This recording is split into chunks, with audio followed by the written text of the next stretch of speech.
ഉടമ്പടി ധ്യാനത്തിനായിട്ട്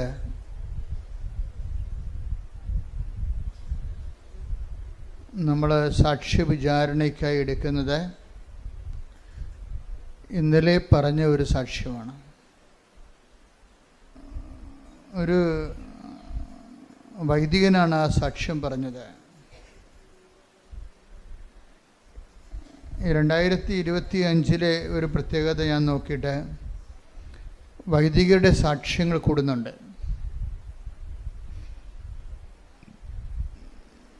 വൈദികരുടെ സാക്ഷ്യം കൂടുമ്പോൾ ഉണ്ടാകുന്ന ഗുണമെന്ന് പറയുന്നത് വൈദികർക്ക് ഉടമ്പടി എന്താണെന്നൊക്കെ അറിയാം. ബൈബിളിനെക്കുറിച്ച് നല്ല വൈജ്ഞാനിക സമ്പത്തുണ്ട്. സഭയെക്കുറിച്ച് അറിയാം. അവർ വർഷങ്ങൾ ഈ വിഷയം പഠിക്കുന്നതാണ്. അപ്പോഴവർ ഈ മേഖലയിൽ ഇൻവെസ്റ്റ് ചെയ്യുമ്പോൾ അതിൽ നിന്ന് കിട്ടുന്ന ഔട്ട്പുട്ടുകൾ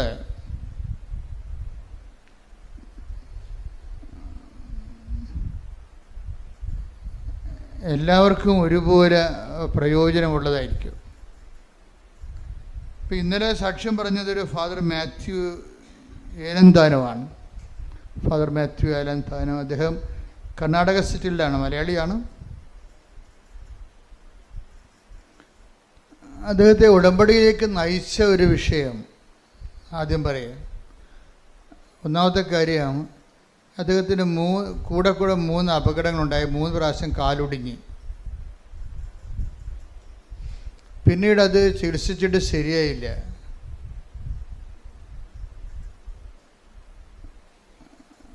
അപ്പോൾ ഗുരുതരമായ രീതിയിൽ കാല് അമ്പ്യൂട്ട് ചെയ്യണമെന്ന് ഡോക്ടർ പറഞ്ഞു, മുറിച്ച് കളയണമെന്ന്. അപ്പം അങ്ങനെ ഒരു നിസ്സാരമായ കാര്യമല്ലത്. വളരെ നമ്മുടെ കാലൊന്നും മുറിച്ച് കളയേണ്ട ഒരു അവസ്ഥ വന്നാൽ തീർന്നില്ല നമ്മുടെ സഞ്ചാരം. അതോടുകൂടി നമ്മുടെ സഞ്ചാരം തീർന്നു. കാലുള്ളപ്പോൾ കൃപാസത്തിൽ വരെ അനുഭവം ഭയങ്കര അകലമാണല്ല എന്നൊക്കെ പറയും. ഇനിയിപ്പോൾ പകരമാണെന്ന് പറയണ്ട, കാല് മുറിച്ച് വീട്ടിലിരുന്നാൽ മതിയല്ലോ. അല്ലേ, കാലുള്ളവർക്കല്ലേ ഒത്തിരി പ്രശ്നങ്ങളൊക്കെ പറയണത്. അയ്യോ ഭയങ്കര ഒരു ദിവസം മുഴുവൻ പോകില്ല, അവിടെ കൃപാസത്തിൽ ഇരിക്കുമ്പോൾ ഭയങ്കര വിയർപ്പാണല്ലോ, എന്തെല്ലാം പരിപാടിയാണ് പറയണത്. ഈ ദിവസങ്ങളിൽ അമേരിക്കയിൽ നമ്മുടെ സഹപ്രവർത്തകയാണ് അവിടെ ധ്യാനം നടത്തുന്നതിൽ ത്രേസ്യാമ്മ ചേച്ചി എന്നെ വിളിച്ച് വെറുതെ പറഞ്ഞ്, അച്ഛാ കൃപാസത്തിൻ്റെ വീഡിയോ കാണുമ്പോൾ ഭയങ്കര സങ്കടം തോന്നണ് കാര്യം, ആൾക്കാരൊക്കെ ഇങ്ങനെ പുഴുക്കിലും വേർപ്പിലും ഇരിക്കുകയാണല്ലോ എന്ന്. അപ്പോൾ അത് ഞങ്ങൾക്ക് എന്തെങ്കിലും ചെയ്യാൻ പറ്റുമോ വെച്ചാൽ ഞങ്ങൾ ചെയ്യാൻ തയ്യാറാണെന്ന്. ഞാനൊന്നും അവരോട് സഹായമൊന്നും ചോദിച്ചില്ല, കാരണം നമ്മുടെ പ്രഖ്യാപിത പോളിസിയാണല്ലോ. അപ്പം നമ്മളെ സംബന്ധിച്ചിടത്തോളം ജനങ്ങളല്ല, ഈശോയ്ക്ക് നമ്മൾ കൊടുക്കുന്ന ഒരു നോട്ടുണ്ടത് എന്ന് വെച്ച് കഴിഞ്ഞാൽ ഈശോയെ വെച്ചിട്ട് കർത്താവ് തരുന്ന ഈ ശുശ്രൂഷയെ നമ്മൾ വെച്ച് മുതലാക്കണില്ലെന്ന് ആദ്യം അറിയേണ്ടത് ആരാണ്? മനുഷ്യരല്ല, ആരും. അത് ദൈവമാണ് അറിയേണ്ടത്. അപ്പോൾ ദൈവത്തിൻ്റെ വിഷയത്തിൽ നമുക്ക് ദൈവത്തിൽ നിന്നൊരു ക്ലീൻ ചിട്ട് വേണം. മനുഷ്യർ ചിലപ്പോൾ ഇന്ന് നല്ലതാണെന്ന് പറയണത് നാളെ മോശമായിട്ട് പറയാം, അതൊന്നും പ്രശ്നമല്ല ശരിക്കും.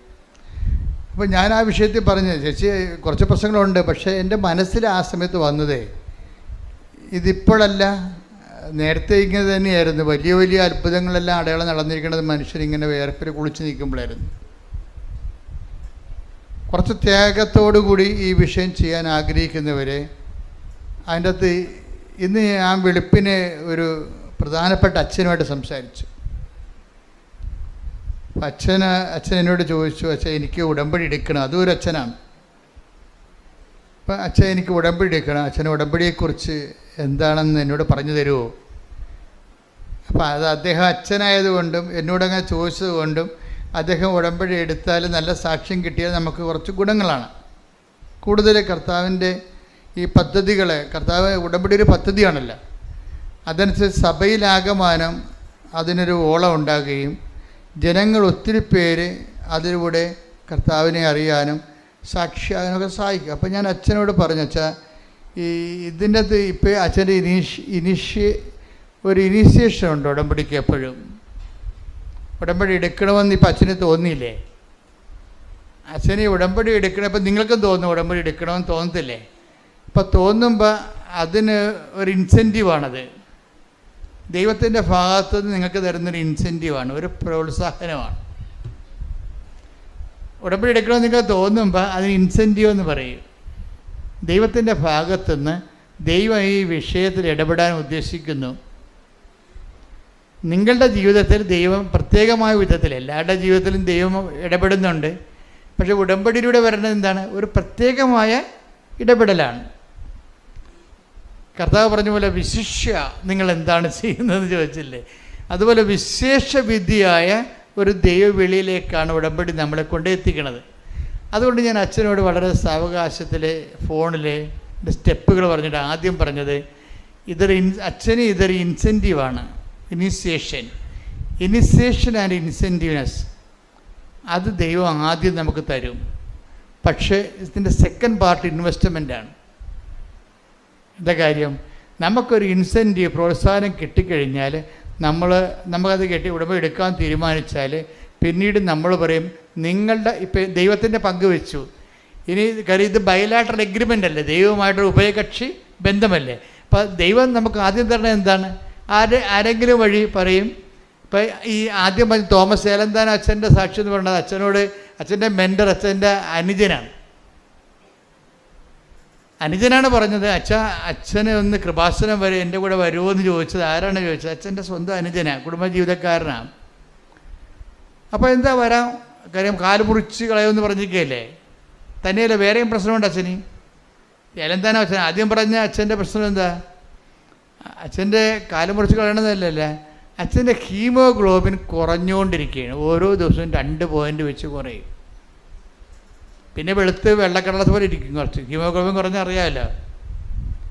പിന്നെയൊക്കെ തളർച്ചയായിരിക്കും, കിടപ്പായിരിക്കും.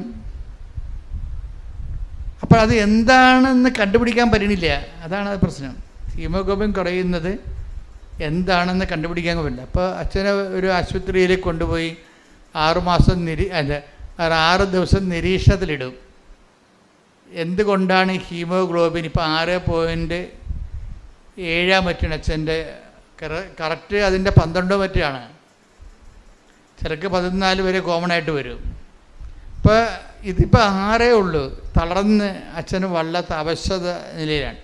പക്ഷേ ഡോക്ടർമാർക്ക് ഇത് എന്തുകൊണ്ടാണ് ഹീമോഗ്ലോബിൻ ഇങ്ങനെ ഓരോ ഡേ ബൈ ഡേ കുറയണത്? കാര്യം രക്താർബുദങ്ങളൊക്കെ വരുമ്പോഴാണല്ലോ ഇതിങ്ങനെ കുറയണത്. ഇപ്പോൾ ബോൺമാരോ ഒക്കെ ചെയ്യണമെന്ന് അച്ഛനോട് പറഞ്ഞു. പക്ഷേ രക്താർബുദമായിട്ട് അവർക്ക് ടെസ്റ്റ് ചെയ്തിട്ട് തോന്നിയിട്ടുമില്ല. അപ്പോൾ അതുകൊണ്ട് അവരുടെ കയ്യിൽ നിന്ന് ഇങ്ങനെ ഒളിച്ച് കളിക്കുകയാണ്. എന്തുകൊണ്ടാണ് ഹീമോഗ്ലോബിൻ ഇങ്ങനെ ഡേ ബൈ ഡേ ദിവസം പ്രതി കുറയണത്? അതിൻ്റെ കാരണങ്ങൾ കണ്ടുപിടിക്കാൻ 6 ദിവസത്തെ നിരീക്ഷണം കഴിഞ്ഞിട്ടും പറ്റണില്ല. അപ്പോൾ കാലം മുറിച്ച് കളയും, ഹീമോഗ്ലോബിൻ കുറഞ്ഞു കഴിഞ്ഞാൽ പിന്നെ ഈ ചുമ്മാ ഇങ്ങനെ ഈ ചാക്കിൻ്റെ അകത്ത് നെല്ല് വെച്ചിരിക്കണ പോലെ ഇരിക്കും. ഇപ്പം നമ്മൾ ഈ കാറ്റ് പോയി ബലൂൺ പോലെ കിടക്കും ആൾക്കാർ, ഒന്നും ചെയ്യാൻ പറ്റത്തില്ല. അപ്പോൾ ആ സമയത്താണ് അച്ഛനോട് ചോദിക്കണം, അച്ഛന് ഒന്ന് കൃപാസനം വരെ വരുമോ, ഒരു ഉടമ്പടി എടുക്കുമോ എന്ന് ചോദിക്കണത്. ഈ അച്ഛനെ സംബന്ധിച്ചിടത്തോളം 0- നമ്മുടെ ടെക്നിക്കൽ ഭാഷ പറഞ്ഞ 0- അപ്പം ഇനിയിപ്പോൾ ഒരു ഓപ്ഷൻ നോക്കുമ്പോഴേ ഇപ്പം കൃപാസനത്തെക്കുറിച്ചൊക്കെ ഇപ്പം മീഡിയയിലൊക്കെ ആൾക്കാരെ വിവരമില്ലാത്ത അതിൻ്റെ അത് അച്ഛന്മാരുമുണ്ട്, തോന്നിവാസമൊക്കെ വിളിച്ച് പറയുന്നുണ്ട്. അപ്പോൾ എന്താ പ്രശ്നം വെച്ച് കഴിഞ്ഞാൽ ഇവർക്ക് ഇങ്ങനെ പറയണൊക്കെ എനിക്ക് ഭയങ്കര ഇഷ്ടമാണ്. എന്താ കാര്യം വെച്ച് കഴിഞ്ഞാൽ പബ്ലിക് മീഡിയയിൽ ഇങ്ങനെ കൃപാസനത്തെക്കുറിച്ചൊക്കെ പണ്ട് തോന്നിവാസം പറഞ്ഞാൽ കൃപാസനം ഇത്രയും വളർന്നിപ്പോൾ ഇരിക്കാൻ പറ്റാത്ത കർത്താവാണെങ്കിൽ എല്ലാ ദിവസവും ഡസൻ കണക്കിന് അടയാളം കാണിച്ചുകൊണ്ടിരിക്കുകയാണ്. കാര്യം എന്തെങ്കിലും തോന്നിവാസൻ കൃപാസനത്തെക്കുറിച്ച് ആരെങ്കിലും പറഞ്ഞു കഴിഞ്ഞാൽ കേൾക്കുന്നതിനുടനെ പോയി കൃപാസനം എന്താണെന്ന് നോക്കും, പിന്നെ അവിടെ പെട്ടുപോകും. അതെന്താ കാര്യം വെച്ച് കഴിഞ്ഞാൽ നിങ്ങൾ കാണുന്നത് ജനങ്ങളുടെ അനുഭവങ്ങളല്ലേ പറയണം. 10,000 ഉണ്ട് സാക്ഷ്യം, 10,000 സാക്ഷ്യങ്ങളുണ്ട്. കാര്യം ജനങ്ങളുടെ വ്യത്യസ്തങ്ങളായ ജീവിത അനുഭവങ്ങളാണ് പറയണത്. അപ്പോൾ ദൈവത്തെ ആശയപരമായിട്ട് അംഗീകരിച്ചിട്ട് അതിൻ്റെ പേരിൽ ഒരു ദൈവവിശ്വാസിയായ ആൾക്കാരുണ്ട്. പക്ഷേ ഉള്ള പ്രോബ്ലം എന്ന് വെച്ച് കഴിഞ്ഞാൽ അതിൻ്റെ അകത്ത് അവർക്ക് പേഴ്സണൽ ഇൻവെസ്റ്റ്മെൻറ്റ് കുറവാണ്. ആശയപരമായിട്ട് ദൈവം ഉണ്ട്, പൗരോഹിത്യം സ്ഥാപിച്ചതാണ്, എനിക്കും പൗരോഹിത്യം തന്നെ കിട്ടിയിരിക്കണം എന്നൊക്കെ പറഞ്ഞ് ആശയപരമായിട്ടുള്ള അറിവുകളുണ്ടെങ്കിൽ വലിയ വേസ്റ്റ് ജന്മങ്ങളാണ്, വലിയ പ്രചോദനമൊന്നുമില്ല. എന്താ കാരണം എന്ന് വെച്ച് കഴിഞ്ഞാൽ, അതുകൊണ്ട് ഞാൻ ഈ അച്ഛനോട് വെളുപ്പിനെ സംസാരിച്ച അച്ഛനോട് പറഞ്ഞ അച്ഛാ, ഇൻസെൻറ്റീവൊക്കെ ദൈവം തരും, പക്ഷേ ഇതിൻ്റെ അകത്ത് ഇൻവെസ്റ്റ്മെൻ്റ് ഉണ്ട് അച്ഛൻ്റെ ഭാഗത്തു നിന്ന്. ഇപ്പോൾ ദൈവം അച്ഛന് തന്നിരിക്കണത് എന്താണ്? ഇൻസെൻറ്റീവ് തന്നിട്ടുണ്ട്, ഒരു ഇൻസ്പിറേഷൻ തന്നിട്ടുണ്ട്, അച്ഛന് ഒരു പ്രചോദനം തന്നിട്ടുണ്ട്. ഇനി അച്ഛൻ്റെ പങ്ക് വെക്കേണ്ടി വരും. എന്താ കാരണം? അതായത് നമ്മൾക്ക് ഈ ഉടമ്പടിയിലേക്കല്ല പോണത്. ഇനി ഉടമ്പടിയിലേക്ക് പോകുന്നതിന് മുമ്പ് എന്തിൻ്റെ എക്സ്പെൻഡിച്ചറുണ്ട്, ചിലവുണ്ട്. ചിലവെന്ന് പറയണത് നമ്മളുടെ ഭാഗത്തുനിന്ന് ചില സമയത്ത് നിങ്ങൾക്ക് ഇപ്പോൾ ഈ അമ്പ്യൂട്ട് ചെയ്ത അച്ഛനില്ലേ, കാല് അമ്പ്യൂട്ട് ചെയ്തില്ല, ചെയ്യാൻ വേണ്ടി കാല് മുറിച്ച് കളയണമെന്ന് പറഞ്ഞ അച്ഛനില്ലേ, അച്ഛനെ സംബന്ധിച്ചിടത്തോളം അച്ഛൻ ആരുടെങ്കിലും സഹായത്തോടെ ഇവിടെ വരണം അല്ലേ? അതാണ് ചിലവ്. അതിൻ്റെ ആരുടെങ്കിലും സഹായത്തോടെ വരണം. ഇവിടെ ഈ ഇല്ലാത്ത കാലം വെച്ച് അച്ഛനാണെന്ന് പറഞ്ഞാൽ ശരി, മുകളിലത്തെ നിലയിൽ കയറണം. അച്ഛന് താഴെ കൊണ്ടൊന്നും കൊടുക്കത്തില്ലല്ലോ ഉടമ്പടി, അച്ഛൻ കയറണം അത് വെച്ച്. അപ്പോൾ കയറാൻ ആരെങ്കിലും പറ്റുകയില്ലെന്ന് പറഞ്ഞു കഴിഞ്ഞാൽ നിങ്ങൾ ഉടമ്പടി എടുക്കേണ്ടെന്ന് ഞാൻ പറയത്തുള്ളൂ. കാര്യം എന്താ? ഉടമ്പടിയുടെ പങ്ക്, നമ്മുടെ പങ്കതാണ്. ആർക്കെങ്കിലും ബുദ്ധിമുട്ടാണെന്നൊക്കെ പറഞ്ഞു കഴിഞ്ഞാൽ പറയും, അയ്യോ ചേട്ടാ ഉടമ്പടി ചേട്ടാ ഇത് ചെയ്യാൻ പറ്റുന്നില്ലെങ്കിൽ ഇനി ഉടമ്പടിയുടെ ഒന്നും ചെയ്യാൻ പറ്റത്തില്ല. ഇത് ചെയ്യാൻ പറ്റത്തില്ലെങ്കിൽ ഇനി ചേട്ടന് ഉടമ്പടിയുടെ ഒന്നും ചെയ്യാൻ പറ്റത്തില്ല. അതുകൊണ്ട് നിങ്ങൾക്ക് ഉടമ്പടി പറ്റത്തില്ല, സ്യൂട്ടബിൾ ആകത്തില്ല, വേറെ എന്തെങ്കിലും പ്രാർത്ഥന മാർഗങ്ങൾ ഉപയോഗിക്കാൻ വേണ്ടി നല്ല ഉപദേശം കൊടുത്ത് പറഞ്ഞു വിടുക. കാര്യം ഉടമ്പടി നല്ല ആദ്യമേ തന്നെ പാടാണ്. ഇതാണ് ഇൻവെസ്റ്റ്മെൻ്റ് എന്ന് പറയുന്നതിൻ്റെ കാര്യം. അപ്പോൾ ആരോഗ്യമുള്ളവർക്ക് പ്രശ്നമില്ലെങ്കിൽ ആരോഗ്യമുള്ളവർക്ക് വേറെ ചില ഏടാകൂടങ്ങളൊക്കെ വരും, ചെയ്യാതിരിക്കാൻ വേണ്ടി, ഉടമ്പടി ചെയ്യാതിരിക്കാൻ വേണ്ടിയുള്ള ഏടാകൂടം. ഈ അച്ഛൻ തന്നെ വേറെ അച്ഛനോട് സംസാരിക്കുമ്പോൾ ആ അച്ഛൻ വേറെ വല്ലതൊക്കെ പറഞ്ഞു കൊടുക്കുമ്പോൾ തന്നെ ഈ അച്ഛൻ്റെ കാര്യത്തിൽ ഒരു തീരുമാനമാകും ഇല്ലേ? അതാണ് ഞാൻ പറയുന്നത്, ഇൻവെസ്റ്റ്മെൻ്റ് ഉണ്ട് ഇതിൻ്റെ അകത്ത്. അതിനെ അതിലംഘിച്ചുകൊണ്ട് വേണം, അതിനുള്ള ആംബിയൻസ് അല്ല ആംബിയർ ഇദ്ദേഹത്തിന് ഉണ്ടെങ്കിൽ മാത്രമേ ഇദ്ദേഹത്തിനെ കൊണ്ട് ദൈവം ഉടമ്പടി എടുപ്പിക്കത്തുള്ളൂ. അപ്പോൾ അതുകൊണ്ട് ഇനിയുള്ള ദിവസങ്ങൾ അച്ഛന് നിർണായകമാണ്. ഏത് വശത്തുനിന്നും എങ്ങനെയും ആത്മീയമായ പണി കിട്ടാനുള്ള എല്ലാവിധ സാധ്യതകളുകൊണ്ടാണ് അച്ഛൻ്റെ വാരഫലം അതാണെന്ന് പറയും കാര്യം പറഞ്ഞത്. അപ്പം അത് നിങ്ങൾക്കും അറിയണം. അതായത് ആദ്യമേ തന്നെ വരുമ്പോൾ പെട്ടെന്ന് തന്നെ ചില ആൾക്കാർക്ക് ഉടമ്പടി ക്ലിക്കാകത്തില്ലേ, നിങ്ങൾ ഭയങ്കര ഡേഞ്ചറസ് സിറ്റുവേഷനിലാണ്. അതെപ്പോഴും നമ്മൾ ശ്രദ്ധിച്ചേക്കണം. ഉടമ്പടി എടുക്കണം അന്ന് തന്നെ കാര്യങ്ങൾ നടക്കാനുള്ള ലഹു വന്നാൽ എൻ്റെ അർത്ഥം ദൈവത്തിന് നിങ്ങളെ ഒരു വിശ്വാസവും എൻ്റെ അർത്ഥം. എന്ന് വെച്ചാൽ എന്തെങ്കിലും കാര്യങ്ങൾ ദൈവം ഇടപെട്ടില്ലെങ്കിൽ നിങ്ങൾ നാലുകാലേ വീണ് ഓടിപ്പോകുമെന്നുള്ള കാര്യം ദൈവത്തിന് അറിയാം. അതുകൊണ്ടാണ് ആദ്യമേ കയറി കൊളുത്തണം. ഇത് കൊളുത്തെന്ന് പറയും. ആദ്യമേ അനുഭവം കിട്ടുന്നത് ഞാൻ എന്നോട് പറയാം, അച്ഛാ ഉടമ്പടി എടുത്ത അന്ന് തന്നെ അവർ വിസ തന്നു. ഞാൻ പറഞ്ഞു ഇത് കൊളുത്താണ്, നീ മെരുങ്ങാത്ത ആനയത് കൊണ്ടേ ഒരു തൊട്ടിക്കും പിടിച്ചാൽ കിട്ടാത്ത സാധനമാണ്. അതുകൊണ്ട് അപ്പം തന്നെ നീ സ്കൂട്ടാകും, ദൈവത്തിൻ്റെ തിരുസന്നിധിയിൽ നിന്ന് പോകും. ഇപ്പോഴും നമ്മൾ ഓർക്കേണ്ടതെന്ന് വെച്ച് കഴിഞ്ഞാൽ നല്ല ദൈവജ്ഞാനം ഉള്ളവരാണെങ്കിൽ ദൈവം ഇല്ലാത്തതും ഉള്ളതും ഒരുപോലെയാകും. ഇപ്പോൾ ഉടമ്പടിയിൽ ഏറ്റവും വലിയ സംഭവം എന്താ? പ്രസൻസ് അല്ലേ? പ്രസൻസ് ആണല്ലോ ദൈവത്തിൻ്റെ ഒരു ദാനം. എന്താണ്? ഉടമ്പടി എടുക്കുമ്പോൾ ദൈവത്തിൻ്റെ പ്രസൻസ് വരും. ഇപ്പം മാർപ്പാപ്പയുടെ മുറിയിൽ മഴവില്ല് കണ്ടെന്ന് എത്രയോ കാലമായി നമ്മൾ ഓരോ മനുഷ്യരും ഇവിടെ മഴവില്ല് കാണുന്നത്. പക്ഷെ അത് വാർത്തയായത് ലോകത്തിന് ഇപ്പോഴാണ്. അത് കാരണം ഉന്നതമായ ശ്രേണികളിൽ ഇതുപോലെ അടയാളങ്ങൾ കാണിക്കുമ്പോൾ അത് അടയാളമാണോ ക്ലൈമറ്റിനാണോ നമുക്കറിയത്തില്ല. പക്ഷേ എന്നാലും അത് വാർത്തയായി എന്നുള്ള കാര്യം സത്യമാണ്. പക്ഷേ അതല്ല, ഉടമ്പടി എടുക്കുമ്പോൾ ഉടമ്പടിയുമായി ബന്ധപ്പെട്ടാണ് മഴവില്ല് ദൈവം അതിൻ്റെ ഒരു അടയാളമായിട്ടാണ് ബൈബിളിലെ വെളിപാടിൻ്റെ ഭാഗമാകുന്നത്. അതിന് ഉടമ്പടി ചെയ്ത വ്യക്തികൾ, ഇപ്പം മകളെ തോറ്റ് തൊപ്പിയിട്ട് അവൾ ഹോസ്റ്റലിൽ നിന്ന് ഇറങ്ങാൻ പോവുകയാണ്. ഇപ്പം അമ്മ കാശ് കൊടുക്കാൻ അവൾക്കില്ല, അവൾക്കിനി പഠിക്കാനും മുന്നോട്ട് പോകാനുള്ള മാർഗ്ഗമില്ല. അവളെ കോളേജിൽ നിന്ന് ടെർമിനേറ്റ് ചെയ്യാൻ പോകുമ്പോഴാണല്ലോ അമ്മ ഉടമ്പടി എടുക്കുമ്പോഴാണ്. ആ ഉടമ്പടി എടുത്തെന്ന് വിളിച്ച് പറയുമ്പോൾ അവളുടെ മുമ്പിൽ മഴവില്ല് വന്ന് നിൽക്കും. അപ്പോഴമ്മ പറഞ്ഞു, അമ്മ അതേ മഴവില്ലേ, ഇനി അമ്മ പരിശുദ്ധ അമ്മ നോക്കിക്കൊള്ളും. അതാണ് എൻ്റെ വിഷയം. സാന്നിധ്യമാണ്, സാന്നിധ്യം ദൈവസാന്നിധ്യത്തിൻ്റെ ഒരറിവാണ്. അപ്പം ദൈവസാന്നിധ്യം നൽകുമ്പോൾ ഇതുപോലെ തന്നെ നിങ്ങൾ കുറച്ചങ്ങോട്ട് ചെല്ലുമ്പോൾ ദൈവത്തിൻ്റെ അസാന്നിധ്യം ഉണ്ടാവും. ഈ ദൈവത്തിൻ്റെ അസാന്നിധ്യവും സാന്നിധ്യം പോലെ മനസ്സിലാക്കുമ്പോഴാണ് നമ്മൾ ശരിക്കും ഉടമ്പടി പക്വമാകുന്നത്. മനസ്സിലായ? ദൈവത്തിൻ്റെ സാന്നിധ്യം പോലെ തന്നെയാണ് ദൈവത്തിൻ്റെ അസാന്നിധ്യവും. അതിപ്പോൾ അറിയണമെങ്കിൽ നീ ജെറമിയ വായിച്ച് നോക്കിയേ. ജെറമിയ 23:23 ശ്രുതികടെ ഹല്ലേലൂയ ഹല്ലേലൂയ ഹല്ലേലൂയ ഹല്ലേലൂയ. യേശുവേ നന്ദി, യേശുവേ സ്തുതി. Hallelujah hallelujah hallelujah hallelujah. Jeremiah 23:23 കർത്താവ് ചോദിക്കുന്നു, സമീപസ്ഥനായിരിക്കുമ്പോൾ മാത്രമാണോ, സമീപസ്ഥനായിരിക്കുമ്പോൾ മാത്രമാണോ ഞാൻ നിങ്ങൾക്ക് ദൈവം, വിദൂരത്തിലിരിക്കുമ്പോഴും ഞാൻ ദൈവമല്ലേ.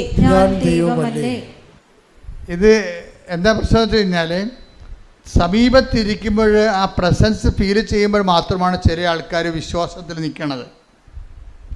ചിലപ്പോൾ അടയാളമില്ലാത്തൊരു കാലമുണ്ടാവും. അപ്പം അടയാളമില്ലാത്തൊരു കാലവും അപ്പം വിചാരിക്കും ദൈവം ഇറങ്ങിപ്പോയി, നിൻ്റെ അനുഗ്രഹത്തിൻ്റെ കാലം കഴിഞ്ഞു, എൻ്റെ പ്രാർത്ഥനയ്ക്ക് എന്തോ കുഴപ്പമുണ്ട്, ഞാൻ പ്രാർത്ഥിച്ചിട്ട് ഏക്കണില്ല ഇനി എന്ന് പറയുമ്പോൾ വീണ്ടും വീണ്ടും നിങ്ങൾ പ്രാർത്ഥന കുറച്ചുകൊണ്ട് വരും, ഉടമ്പടിയിൽ വിശ്വസ്തത കുറച്ചുകൊണ്ട് വരും. കാര്യം പ്രസൻസിൻ്റെ കാലത്ത് നിങ്ങൾ കാണിക്കുന്ന വിശ്വാസത്തിന് ദൈവം അത്രയ്ക്ക് കണക്കിലെടുക്കത്തില്ല. എന്താ കാര്യം വെച്ച് കഴിഞ്ഞാൽ, പ്രസൻസ് നിങ്ങൾക്ക് നേരെ പ്രസൻസ് തന്നിട്ടാണല്ലോ, അനുഗ്രഹം തന്നിട്ടാണല്ലോ നിങ്ങൾ വിശ്വസിക്കണത്. വീട്ടിലെ പ്രസൻസിൻ്റെ കാലത്ത് നിങ്ങൾ കാണിക്കുന്ന എല്ലാ വിഷയങ്ങളും ദൈവം അത്ര കണ്ട് ആധികാരികതയില്ല അതിന്. കാര്യം എന്താണ്? അതിപ്പോൾ അടയാളം കൊടുക്കാമെന്ന് കേട്ട് അനുഗ്രഹം കൊടുക്കുമെന്ന് കണ്ടു കഴിഞ്ഞാൽ ആരെയും ദൈവമായിട്ട് ആചരിക്കുന്നതിന് ആർക്കും ഇവിടെ പ്രശ്നങ്ങളില്ല. അഹ്റോന് പുരോഹിത വേഷം ധരിപ്പിക്കുമ്പോൾ നിത്യത വരെ അഹ്റോൻ്റെ എല്ലാ തലമുറകൾക്കുമായിട്ടാണ് ദൈവസാന്നിധ്യം മോസസ് ഓരോ ഉടുപ്പ് ധരിപ്പിക്കണം അഹ്റോന്. പക്ഷെ ആ അഹ്റോൻ തന്നെയാണ് ഒരു നിമിഷം ഈജിപ്തിൽ നിന്ന് നമ്മളെ രക്ഷിച്ചത് ഈ കാളക്കുട്ടിയാണെന്ന് പറയണത്. ദൈവത്തെ മാറ്റി നിർത്തിക്കൊണ്ട് കാളക്കുട്ടിയെ ആരാധിക്കുന്നതിന് മനുഷ്യന് ഒന്നൊന്നും അറിഞ്ഞാൽ മതി, ഒന്ന് തിരിഞ്ഞാൽ മതി, അത് ദൈവത്തിന് നല്ലവണ്ണം അറിയാം. അതിൻ്റെ അടയാളം കാണിക്കുന്ന കാലത്ത് വലിയ ആർഭാടത്തോടെ സാക്ഷ്യം പറയുകയും അടയാളമില്ലാത്ത കാലത്ത് ദൈവം ഇല്ല എന്ന രീതി ജീവിക്കുകയും ചെയ്യുന്ന അവസ്ഥ ഉണ്ട്. അതുകൊണ്ടാണ് ദൈവം ചോദിക്കണത് ജെറമിയ 23:23 ഞാൻ ഒന്നുകൂടി വായിച്ചത്, സമീപസ്ഥനായിരിക്കുമ്പോൾ മാത്രമാണോ, പറഞ്ഞ് സമീപസ്ഥനായിരിക്കുമ്പോൾ മാത്രമാണോ ഞാൻ നിങ്ങൾക്ക് ദൈവം, വിദൂരത്തിലിരിക്കുമ്പോഴും ഞാൻ ദൈവമല്ലേ. അപ്പൊ നിങ്ങളുടെ വിഷയം നടന്നില്ല എന്ന് വെച്ചുകൊണ്ട് ദൈവത്തിന് വല്ല മാറ്റമുണ്ടോ? അതാണ് പ്രശ്നം. വിഷയം നടന്നില്ല, താമസിക്കുന്നു എന്ന് പറയുമ്പോഴേ ദൈവത്തിന് മാറ്റമുണ്ട് എന്ന് പറഞ്ഞുകൊണ്ടാണ് നിങ്ങൾ മാറിയിട്ട് പഴയ മനുഷ്യരായിട്ട് മാറുന്നത്. നമ്മളെ പഴയ മനുഷ്യരാക്കുന്ന ഒത്തിരി സാഹചര്യങ്ങളുണ്ട് സമൂഹത്തിൽ. ബൈബിളിലെ പുതിയ മനുഷ്യനും പഴയ മനുഷ്യനും ഒന്നുണ്ട്. Take the word of God. ശ്രുതിക്കട്ടെ. Hallelujah hallelujah hallelujah hallelujah hallelujah. യേശുവേ നന്ദി, യേശുവേ സ്തുതി. Hallelujah hallelujah hallelujah. കൊളോസ്യസ് 3:10 എടുത്തേ. കൊളോസ്യസ് 3:10 ശ്രുതിക്കട്ടെ. ഹല്ലേലൂയ. യേശുവേ നന്ദി, യേശുവേ ആരാധന ആരാധന ആരാധന ആരാധന. കൊളോസ്യസ് 3:10 സമ്പൂർണ്ണ ജ്ഞാനം കൊണ്ട്, പറഞ്ഞേ, സമ്പൂർണ്ണ ജ്ഞാനം കൊണ്ട് സൃഷ്ടാവിന്റെ പ്രതിച്ഛായക്കനുസൃതമായി നവീകരിക്കപ്പെടുന്ന പുതിയ മനുഷ്യനെ ധരിക്കുവിൻ. അപ്പം പഴയ മനുഷ്യനെ അതിൻ്റെ ചെയ്തികളോടുകൂടെ 9 എടുത്ത് ശ്രുതികടൽ. പഴയ മനുഷ്യനെ അവന്റെ ചെയ്തികളോടുകൂടി നിഷ്കാസനം ചെയ്യുവിൻ. അതായത് രണ്ട് മനുഷ്യർ ഉടമ്പടിക്ക് ശേഷവും ഉടമ്പടിക്ക് മുമ്പും ഉടമ്പടിക്ക് ശേഷവും ദൈവം ആഗ്രഹിക്കുന്ന ഒരു പ്രക്രിയയുണ്ട്. അത് എവിടം വരെ എത്തിയെന്ന് അതിൻ്റെ റേറ്റിംഗ് നോക്കണം. പറഞ്ഞാൽ ശരി, ഭയങ്കര സീരിയസാണ്. ദൈവം ഇങ്ങനെ അകന്നു പോകണമെന്നും അല്ല പ്രശ്നം. നിങ്ങൾക്ക് ദൈവത്തെ മനസ്സിലാക്കാൻ പറ്റാതെ വരുമ്പോൾ അകന്നതുപോലെ അനുഭവിക്കുകയാണ്. കാര്യം ദൈവം ഇങ്ങനെ അകന്നു പോകുന്നു അല്ല അടുത്ത് വരുന്നു എന്നുള്ളതല്ല പ്രശ്നം ഇവിടുത്തെ. എന്താണ്, നമ്മൾക്ക് ദൈവത്തെ മനസ്സിലാക്കാൻ പറ്റാത്ത അവസ്ഥ വന്നാൽ ദൈവം അകന്നതുപോലെയാണ് നമുക്ക് അത് ആപേക്ഷികം. അപ്പം നമ്മുടെ ആധ്യാത്മിക അവസ്ഥ അനുസരിച്ചുകൊണ്ടാണ് ദൈവം അടുത്തോ അകന്നോ എന്നറിയണത്. നമുക്ക് ദൈവത്തെ അനുഭവിക്കാൻ പറ്റാത്തൊരു സിറ്റുവേഷൻസ് ഉണ്ടാകണത് എങ്ങനെയാണ്? ഈ പഴയ മനുഷ്യനിലേക്ക് നമ്മൾ തിരിച്ചു പോകും. പഴയ മനുഷ്യൻ, അതാണ് ഉടമ്പടിക്ക് ശേഷവും ഉടമ്പടിക്ക് മുമ്പും എന്ന് പറയണത്. ഉടമ്പടിക്ക് മുമ്പ് എങ്ങനെയായിരുന്നോ അതുപോലെ തന്നെയാണ് ഉടമ്പടിക്ക് ശേഷവും. കുറച്ച് അടയാളം കാണാതെ വരുമ്പോൾ നിങ്ങൾ ഉടമ്പടി മറന്നിട്ട് ദൈവത്തെയും മറന്നിട്ട് പഴയതാണ് നല്ലതെന്ന് പറയും. പഴയതാണ് നല്ലത് എന്ന് പറയണത് ഇപ്പോഴൊന്നുമല്ല, പണ്ട് മുതലേ ഉള്ളതാണ്. പഴയതാണ്, പുതിയ വീഞ്ഞ് കുടിച്ചതിന് ശേഷം പഴയതാണ് നല്ലതെന്ന് അവർ പറയുന്നുവെന്നാണ്. അതായത് അവർ ശീലിച്ച ഹാബിറ്റായിപ്പോയ സംഭവമുണ്ട്. അഭിരുചികളും ഹാബിറ്റുമായിട്ട് ബന്ധമുണ്ട്. ഹാബിറ്റ് എന്ന് പറഞ്ഞാൽ എന്താ? ശീലം. ഒരു നന്മ തിന്മകൾ എല്ലാം അനുഭവ തലങ്ങളിൽ അതൊരു ശീലമോ നല്ല ശീലമോ ദുശീലമോ ആണ്. അപ്പം നമ്മൾ ശീലിച്ചത് പാലിച്ചുകൊണ്ടിരിക്കുമ്പോൾ അത് സുവിശേഷ ചൈതന്യത്തിന് വിരുദ്ധമാണെങ്കിൽ അതിന് പഴയ മനുഷ്യനെന്ന് നമ്മൾ പറയും. പഴയ മനുഷ്യനിലേക്ക് തിരിച്ചു പോകണം.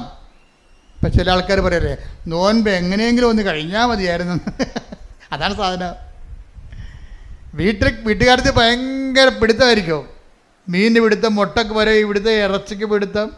മനുഷ്യ ഇത് നോൻപാണെന്ന് അറിയാൻ പാടില്ലേ എന്ന് പറയുമ്പോൾ എന്നൊക്കെ പറഞ്ഞുകൊണ്ട് പിന്നെയും വിട്ടു വിഴുങ്ങും.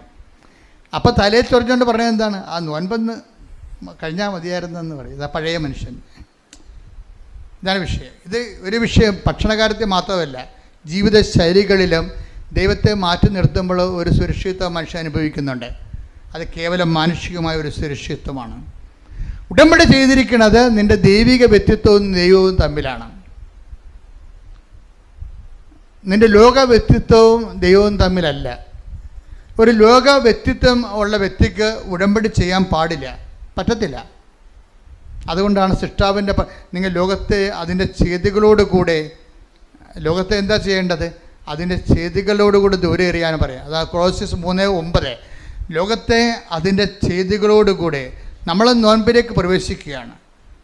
ഇപ്പം പഴയ മനുഷ്യനെ ഉടമ്പടിക്കാലത്ത്, നോൻപ് കാലത്ത് ഉടമ്പടി എന്ന് പറയുമ്പോൾ നമ്മൾ ഏറ്റവും നല്ലൊരു കാലമാണ് നോൻപ് കാലം. ഉടമ്പടി എടുക്കാൻ പറ്റിയൊരു കാലമാണ്.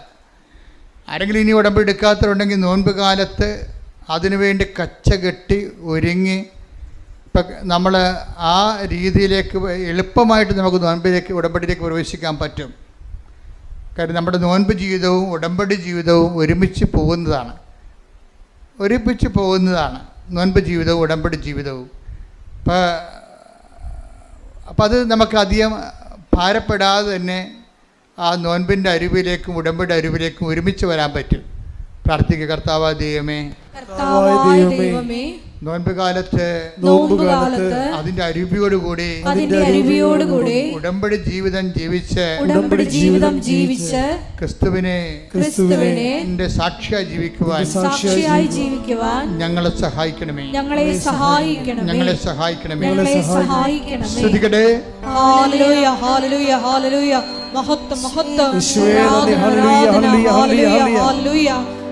നോമ്പുകാല ചൈതന്യം ഉൾക്കൊണ്ട് ഞങ്ങളുടെ ഉടമ്പടി ജീവിതത്തെ പുനഃക്രമീകരിക്കുവാൻ ഈ ആരാധനയിലൂടെ ഞങ്ങളെ അഭിഷേകം ചെയ്യണമേ. ഹല്ലേലൂയ. യാക്കോബ് 1:27. അതായത് ഉടമ്പടിയും ഒരു വേർപാട് ജീവിതവും ഉണ്ട്. നോൻപുകാലത്ത് ഈ അരൂപിയിലേക്ക് നമുക്ക് എളുപ്പം വരാൻ കഴിയും. യാക്കോബ് 1:27 വായിച്ച്. പിതാവായ ദൈവത്തിന്റെ മുമ്പിൽ പറഞ്ഞേ. പിതാവായ ദൈവത്തിന്റെ മുൻപിൽ പരിശുദ്ധവും നിഷ്കളങ്കവുമായ ഭക്തി ഇതാണ്. അനാഥരുടെയും വിധവകളുടെയും ഞെരുക്കങ്ങളിൽ അവരുടെ സഹായത്തിനെത്തുക. ലോകത്തിന്റെ കളങ്കമേൽക്കാതെ തന്നെ തന്നെ കാത്തു സൂക്ഷിക്കുക. ഉടമ്പടി കാലത്ത് നമ്മൾ രണ്ട് കാര്യങ്ങളാണ്. എന്താണ്? ഭക്തിയുടെ ജീവിതമുണ്ട്.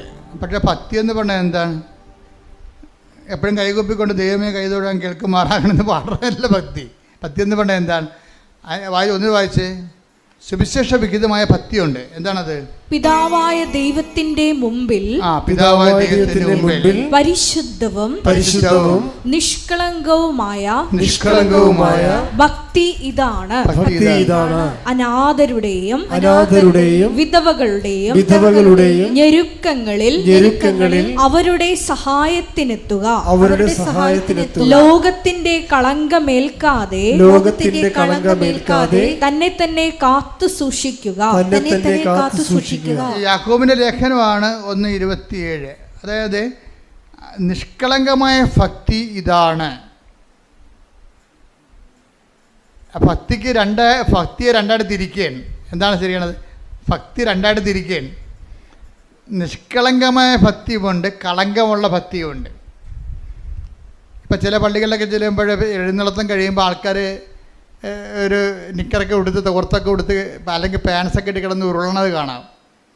ഉരുണ്ട് മണ്ണും പിടിച്ച് എഴുന്നേറ്റ് വന്ന് പുണ്യാളൻ്റെ മാതാവിൻ്റെ മുമ്പിൽ നിൽക്കും. അപ്പം അവരോട് ഞാൻ ചോദിക്കും, എന്താണ് ഉരുളാൻ കാര്യം? അത് ഭയങ്കര വയറുവേദനയായിരുന്നു. ആ വയറുവേദന ഇല്ലെങ്കിൽ ഇവന് ഉരുളാൻ പറ്റത്തില്ലേ? അപ്പം അതിൻ്റെ അകത്തൊരു നിഷ്കളങ്കമല്ല സംഭവം. ഭക്തിയുണ്ട്, പക്ഷേ ദൈവമല്ല അതിൻ്റെ അകത്ത് മെയിൻ ആൾ. ഇവൻ്റെ വയറും വേദനയൊക്കെയാണ്. അതാണ് കാര്യം മനസ്സിലായി. അവരുടെ ഒരു ഇൻറ്റൻഷൻ ഉണ്ട് അതിൻ്റെ അകത്ത്. ഇൻറ്റൻഷൻ മോശമാണെന്നല്ല, ഭക്തിയുടെ ക്വാളിറ്റി കളയുന്നുണ്ട്.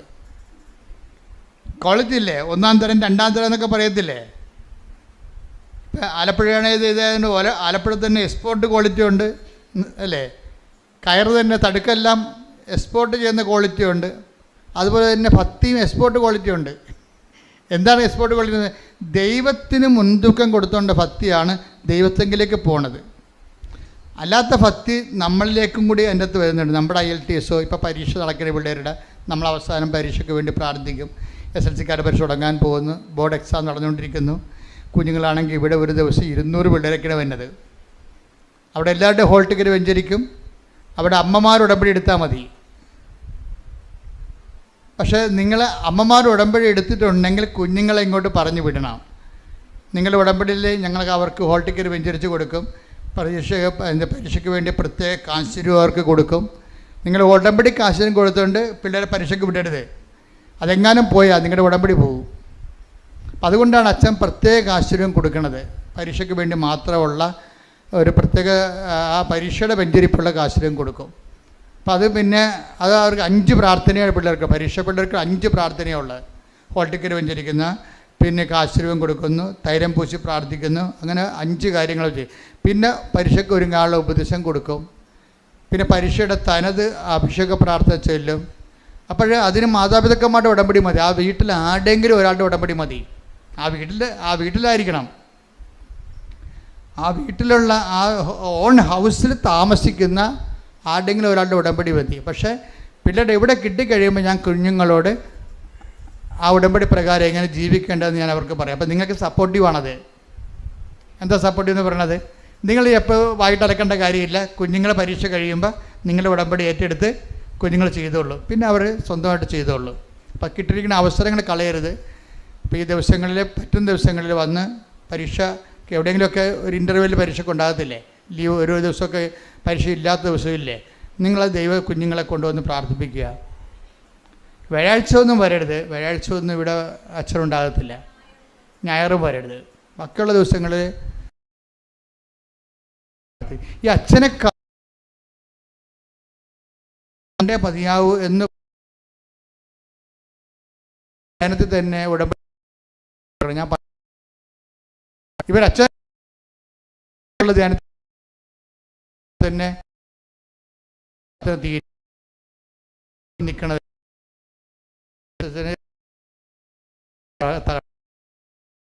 ഇത്തിരി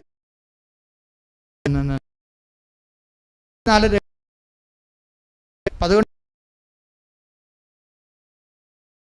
ഉണ്ടാകുകയല്ല. പക്ഷേ ഇട ഗുണമില്ല എന്ത് എൻ്റെ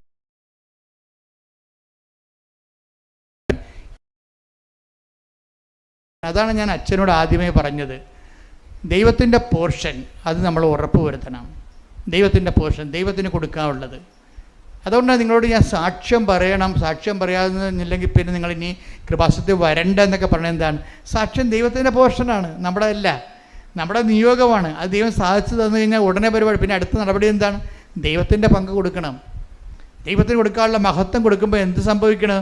നിങ്ങളിലൂടെ ആയിരക്കണക്കിന് മനുഷ്യൻ, ഇപ്പോൾ ആ അച്ഛൻ്റെ സാക്ഷ്യമില്ലേ, അത് അപ്പ് ചെയ്ത് കഴിഞ്ഞാൽ എങ്ങനെയാലും 1,00,000 പേര് ആ സാക്ഷ്യം കാണും. ആ 1,00,000 പേര് സാക്ഷ്യം കാണുമ്പോൾ അതിൻ്റെ അകത്ത് പല അച്ഛന്മാരും കാണും. ഇപ്പോഴെന്ന് വെച്ച് കഴിഞ്ഞാൽ ആൾക്കാരെല്ലാവരും തന്നെ ഇപ്പോഴ് അച്ഛൻ്റെ ഡെയിലി ബ്രെഡും അതുപോലെ ഇതെല്ലാം ആൾക്കാർ സ്റ്റാറ്റസ് ഇടുന്നുണ്ട്. ജർമ്മനിയിൽ നിന്ന് ഒരു ദിവസം എൻ്റെ സഹോദരൻ ഒരു ബന്ധു ഇവിടെ കല്യാണം കഴിച്ച് വന്നപ്പോൾ പറഞ്ഞു, അച്ഛാ തെറിമിലൊക്കെ പലരും കൃപാസനത്തിൻ്റെ ഡെയിലി ബ്രെഡ് സാക്ഷ്യം ഇടുന്നുണ്ട്, സ്റ്റാറ്റസ് ഇടുന്നുണ്ട്. അങ്ങനെയാണ് ഞാനിത് അറിഞ്ഞതെന്ന്. അങ്ങനെ അതാണ് ജനങ്ങൾ വളരെ വിജിലൻ്റായ രീതിയിൽ സുവിശേഷം നല്ല രീതിയിൽ പ്രചരിപ്പിക്കുന്നുണ്ട് ആൾക്കാർ. അച്ഛൻ ഇവിടെ വന്നു, അച്ഛനൊരു ഡൗട്ടായിരുന്നു. ഈ എലംകുളം അച്ഛനെ, എലന്താനം അച്ഛനൊരു ഡൗട്ടായിരുന്നു. ഇതെന്ത് ഈ ഉടമ്പടി എന്ന് പറയണത്? ഉടമ്പടി വ്യക്തികളും ദൈവവും തമ്മിൽ ചെയ്യണമല്ല, പിന്നെ എന്തിനാണ് മരിയൻ ഉടമ്പടി എന്ന് പറയണത്? അപ്പം ചിലർ പറയാം അത് ഫ്രോഡാണ്, ഇവിടെയുള്ള സാക്ഷ്യങ്ങളെല്ലാം കാശ് കൊടുത്തിട്ട് പറയിപ്പിക്കുന്നതാണെന്നാണ്. സാക്ഷ്യം പറഞ്ഞിട്ടുള്ള പല ആൾക്കാർ ഞങ്ങൾ ഓർത്തത് ഇവിടെ ഒരാൾക്ക് 5,000 രൂപ വെച്ച് കൊടുത്തിട്ടാണ് ഞാൻ ഈ സാക്ഷ്യം പറയണം. അതെന്താ പ്രശ്നം വെച്ച് കഴിഞ്ഞാൽ നിങ്ങൾക്കറിയാമല്ലോ, ഇവിടെ സാക്ഷ്യം പറയുന്നതിന് പോലും ഭയങ്കര പാടാണ്. ക്യൂ നിൽക്കണം, എത്ര നേരം ക്യൂ നിന്നെങ്കിലാണ് ആൾക്കാർക്ക് അത് ഇനി സാക്ഷ്യം അംഗീകരിച്ച് കിട്ടാൻ വലിയ പാടല്ലേ. മുകളിൽ നിന്ന് പറഞ്ഞു വിട്ടാലും താഴെ അത് സ്കാൻ ചെയ്ത് നോക്കുമ്പോൾ അത് അപ്പ് ചെയ്യാൻ പറ്റാത്ത സാക്ഷ്യമാണെങ്കിൽ നിങ്ങൾ ഒപ്പിട്ട് കൊടുക്കുകയുള്ളൂ, പറയിപ്പിക്കത്തില്ലത്. അപ്പോൾ അതാണ് ഇവിടുത്തെ അവസ്ഥ. അത്രയും സാക്ഷ്യം ക്വാളിറ്റി ഉള്ളതുണ്ട് നമ്മുടെ കയ്യിൽ. ഞാൻ പറഞ്ഞു വരുന്നതിൻ്റെ അർത്ഥം എന്ന് പറയണത്, ഈ ഇപ്പം അച്ഛൻ തന്നെ ചെയ്യണത് എന്താ? അച്ഛന് അനുഭവങ്ങൾ കിട്ടി. അച്ഛൻ ഇവിടെ ഇത് മരിയൻ ഉടമ്പടി എന്ന് വിളിക്കാൻ കാരണം എന്താണെന്നൊക്കെ പറഞ്ഞ് സംശയിച്ചാണ് പുള്ളി കയറണത്. കയറി മുകളിൽ ചെല്ലുമ്പോൾ തന്നെ എൻ്റെ ക്ലാസ് അച്ഛൻ കേൾക്കും. എന്താ കാര്യം? നിങ്ങൾക്ക് സംശയമുണ്ട്, എന്താണ് ദൈവത്തോടല്ലേ ഉടമ്പടി ചെയ്യണത്, പിന്നെ എന്താ മരിയൻ ഉടമ്പടി എന്ന് പറയണത്? അപ്പോൾ ഞാൻ ക്ലാസ്സിലൂടെ പറയും, മരിയൻ ഉടമ്പടി എന്ന് വെച്ച് കഴിഞ്ഞാൽ നമ്മൾ ദൈവത്തോട് തന്നെയാണ് ഉടമ്പടി ചെയ്യണത്, പക്ഷേ ആരുടെ മധ്യസ്ഥതയിൽ? മാതാവിൻ്റെ മധ്യസ്ഥതയിൽ. അതാണ് മരിയൻ ഉടമ്പടി എന്ന് പറയണത്. കാരണം അമ്മയല്ലേ പറഞ്ഞത് അവൻ പറയണത് പോലെ ചെയ്യണമെന്ന്. അപ്പം അവൻ പറയണത് പോലെ ചെയ്തോളാമെന്നല്ലേ നമ്മൾ ദൈവത്തോട് ഉടമ്പടി ചെയ്യണത്? ആരുടെ മധ്യസ്ഥതയിൽ? മാതാവിൻ്റെ മധ്യസ്ഥത. അതാണ് മരിയൻ ഉടമ്പടി. ശ്രദ്ധിക്കട്ടെ.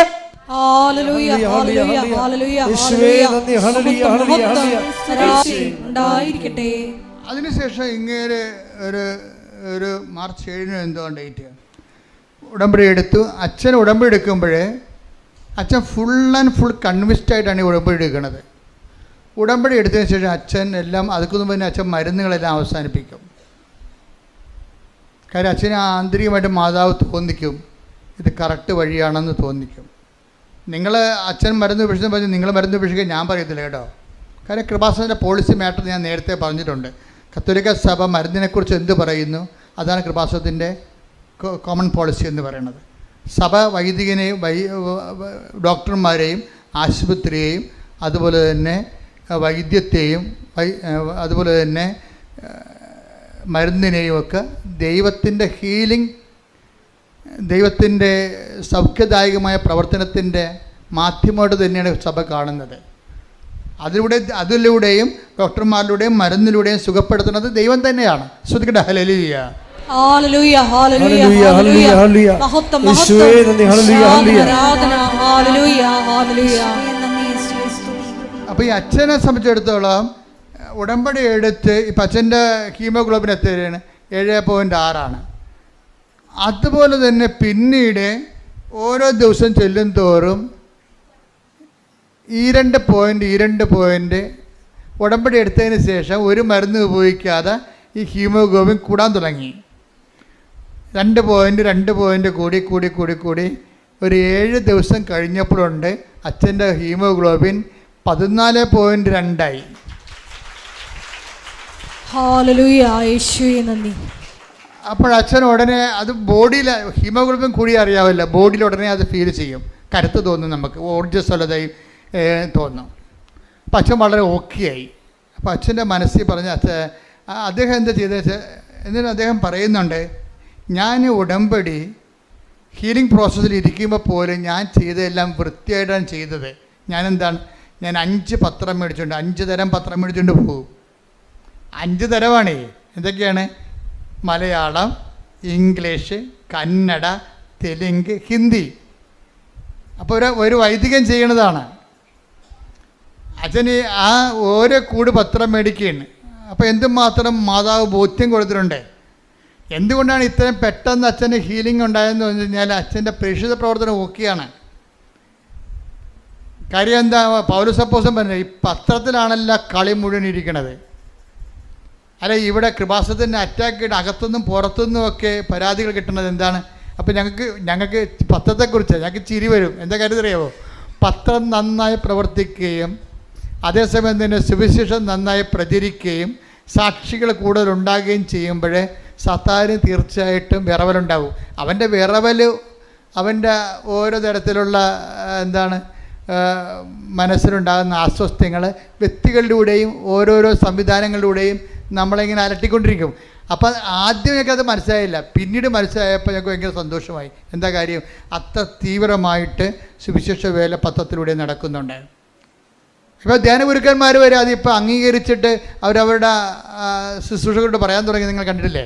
അപ്പോൾ ഈ അച്ഛൻ ഇത് എല്ലാ ഭാഷകളിലുമുള്ള പത്രങ്ങൾ വാങ്ങിക്കും. അച്ഛൻ ബാംഗ്ലൂർ വർക്ക് ചെയ്യുന്ന കാരണം ഈ കക്ഷികൾ എല്ലാവരും ഉണ്ട്. തെലുങ്കരുണ്ട്, കർണാടകക്കാരുണ്ട് അവിടെ, അതുപോലെ തന്നെ ഹിന്ദിക്കാരുണ്ട്, ഇംഗ്ലീഷുകാരുണ്ട്, മലയാളികളുണ്ട്. എല്ലാ പത്രവും മേടിച്ചിട്ട് അച്ഛൻ പറയുകയാണ്, ഞാൻ ചുമ്മായല്ല പത്രം കൊടുക്കുന്നത്, ഞാൻ കർത്താവിനെക്കുറിച്ച് പറഞ്ഞു കൊടുക്കും. അതാണ് വിഷയം. പത്രം ഇങ്ങനെ രാവിലെ പത്രക്കാരൻ വന്ന് സൈക്കിളെ ബെല്ലടിച്ചിട്ട് പറന്നൊക്കെ വരത്തില്ലേ? നമ്മുടെ മുറികളിലേക്ക്, ഇളംതിണ്ണയിലേക്ക്, പോട്ടിക്കയിലേക്ക് പത്രം അങ്ങനെ കൊടുക്കുകയില്ല. മറിച്ച് ഇതിൻ്റെ ഉദ്ദേശം എന്താണ്? കർത്താവിനെ അറിയാത്തവരെ അറിയിക്കുക, അറിഞ്ഞവരെ ആഴപ്പെടുത്തുക. അപ്പം അച്ഛൻ ചെയ്യണത് എന്താണ്?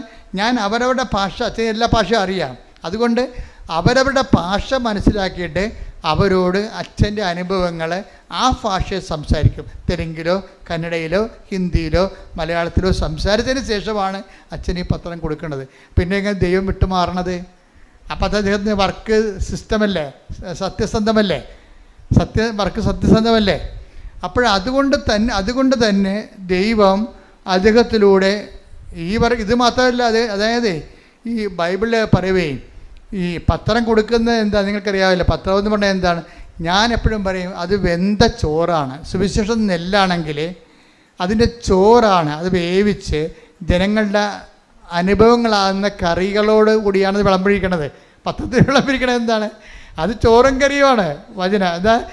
ജനങ്ങളുടെ അനുഭവങ്ങൾ ആ വചനം ഓരോ വ്യക്തികളും വിശ്വാസം, പ്രത്യാശ, ദൈവസ്നേഹം എന്നിവ കൊണ്ട് പാചകം ചെയ്യുമ്പോൾ ആ നെല്ല് ചോറായിട്ട് വെന്തിട്ട് അതിൻ്റെ കൂടെ അവിടെ അനുഭവങ്ങളാകുന്ന കറികളോട് കൂടി ഒരു വിഭവമായിട്ടാണ് നമ്മളത് ജനങ്ങളിലേക്ക് എത്തിക്കണത്. പത്രം ഒരു സുവിശേഷ വിഭവം. കൈയടിക്കേണ്ട ശ്രുതികളെ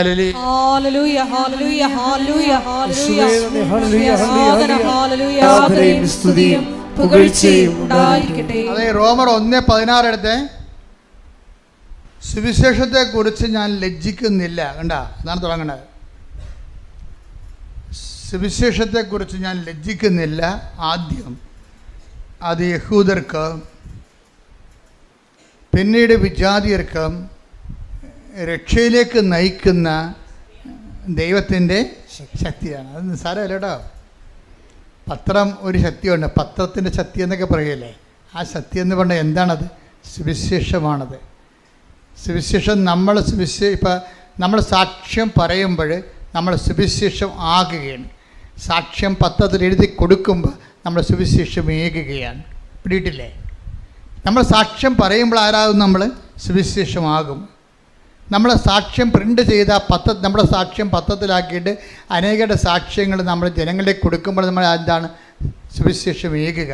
അപ്പം നമ്മുടെ ലക്ഷ്യം എന്താണ്? ഉടമ്പടിയുടെ സുവിശേഷമാകുക. പറഞ്ഞേ, സുവിശേഷമാകുക, സുവിശേഷമേകുക, സുവിശേഷമേകുക, സുവിശേഷമാകുക, സുവിശേഷമാകുക, സുവിശേഷമേകുക. സുവിശേഷമേകുക. കൈയടിക്കട്ടെ, ശ്രുതിക്കട്ടെ. ഹല്ലേലൂയ. Hallelujah, hallelujah, hallelujah.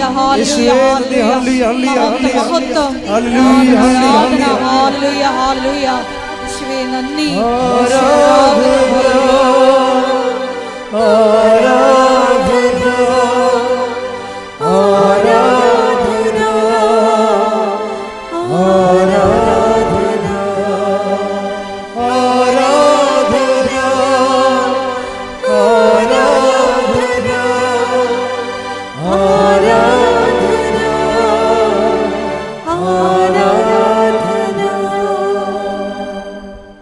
സുവിശേഷത്തെ പറ്റി ഞാൻ ലജ്ജിക്കുന്നില്ല. പറഞ്ഞ സുവിശേഷത്തെ പറ്റി, സുവിശേഷത്തെ പറ്റി ഞാൻ ലജ്ജിക്കുന്നില്ല, ഞാൻ ലജ്ജിക്കുന്നില്ല. എന്തെന്നാൽ വിശ്വസിക്കുന്ന ഏവർക്കും ആദ്യം യഹൂദർക്കും പിന്നീട് ഗ്രീക്കുകാർക്കും അത് രക്ഷയിലേക്ക് നയിക്കുന്ന ദൈവശക്തിയാണ്. അപ്പോഴേ പത്രം ഒരു ശക്തിയാണെന്ന് പറയാൻ കാര്യം എന്താണ്? പത്രത്തിൽ കർത്താവിൻ്റെ വചനങ്ങൾ, ആ വചനങ്ങൾ അനുഭവിച്ചവരുടെ അനുഭവ സാക്ഷ്യങ്ങൾ കൂടിയാണ് കൊടുക്കുന്നത്. ഇത് നമ്മൾ കൊടുക്കുമ്പോൾ ലജ്ജിക്കരുത്. എന്താ കാര്യം? സുവിശേഷത്തെക്കുറിച്ച് ലജ്ജിക്കുന്നവന് ക്രിസ്തുവിനെക്കുറിച്ചാണ് ലജ്ജിക്കുന്നത്. അതവിടെ വിഷയം പോകുന്നത്. സുവിശേഷത്തെക്കുറിച്ച് ലജ്ജിക്കുന്നത്, ഇപ്പം നമ്മളെ സംബന്ധിച്ചുള്ള സുവിശേഷം കണ്ടിട്ടില്ല, മലയാളം സുവിശേഷം വായിച്ചിട്ടില്ല, വായിച്ചാൽ തന്നെ മനസ്സിലായിട്ടില്ല. ഈ മനസ്സിലാകാത്തവർക്ക് പിന്നെ എന്ത് ചെയ്യും? മനസ്സിലാകുന്ന ഭാഷയിലാണ് സുവിശേഷം പത്രത്തിലൂടെ എഴുതിയിരിക്കുന്നത്, അവരുടെ അനുഭവത്തിലൂടെ. എല്ലാവരും സുവിശേഷം പത്രം വായിച്ച് അനുഭവം കണ്ടറിഞ്ഞിട്ടാണ് പിന്നെ സുവിശേഷം കേൾക്കാൻ വേണ്ടി വരണതും അത് വിശ്വസിക്കാൻ വേണ്ടി വരണതും അതനുസരിച്ച് ജീവിക്കാൻ വേണ്ടി തയ്യാറാകണതും. കൈയടിച്ച് കർത്താവ്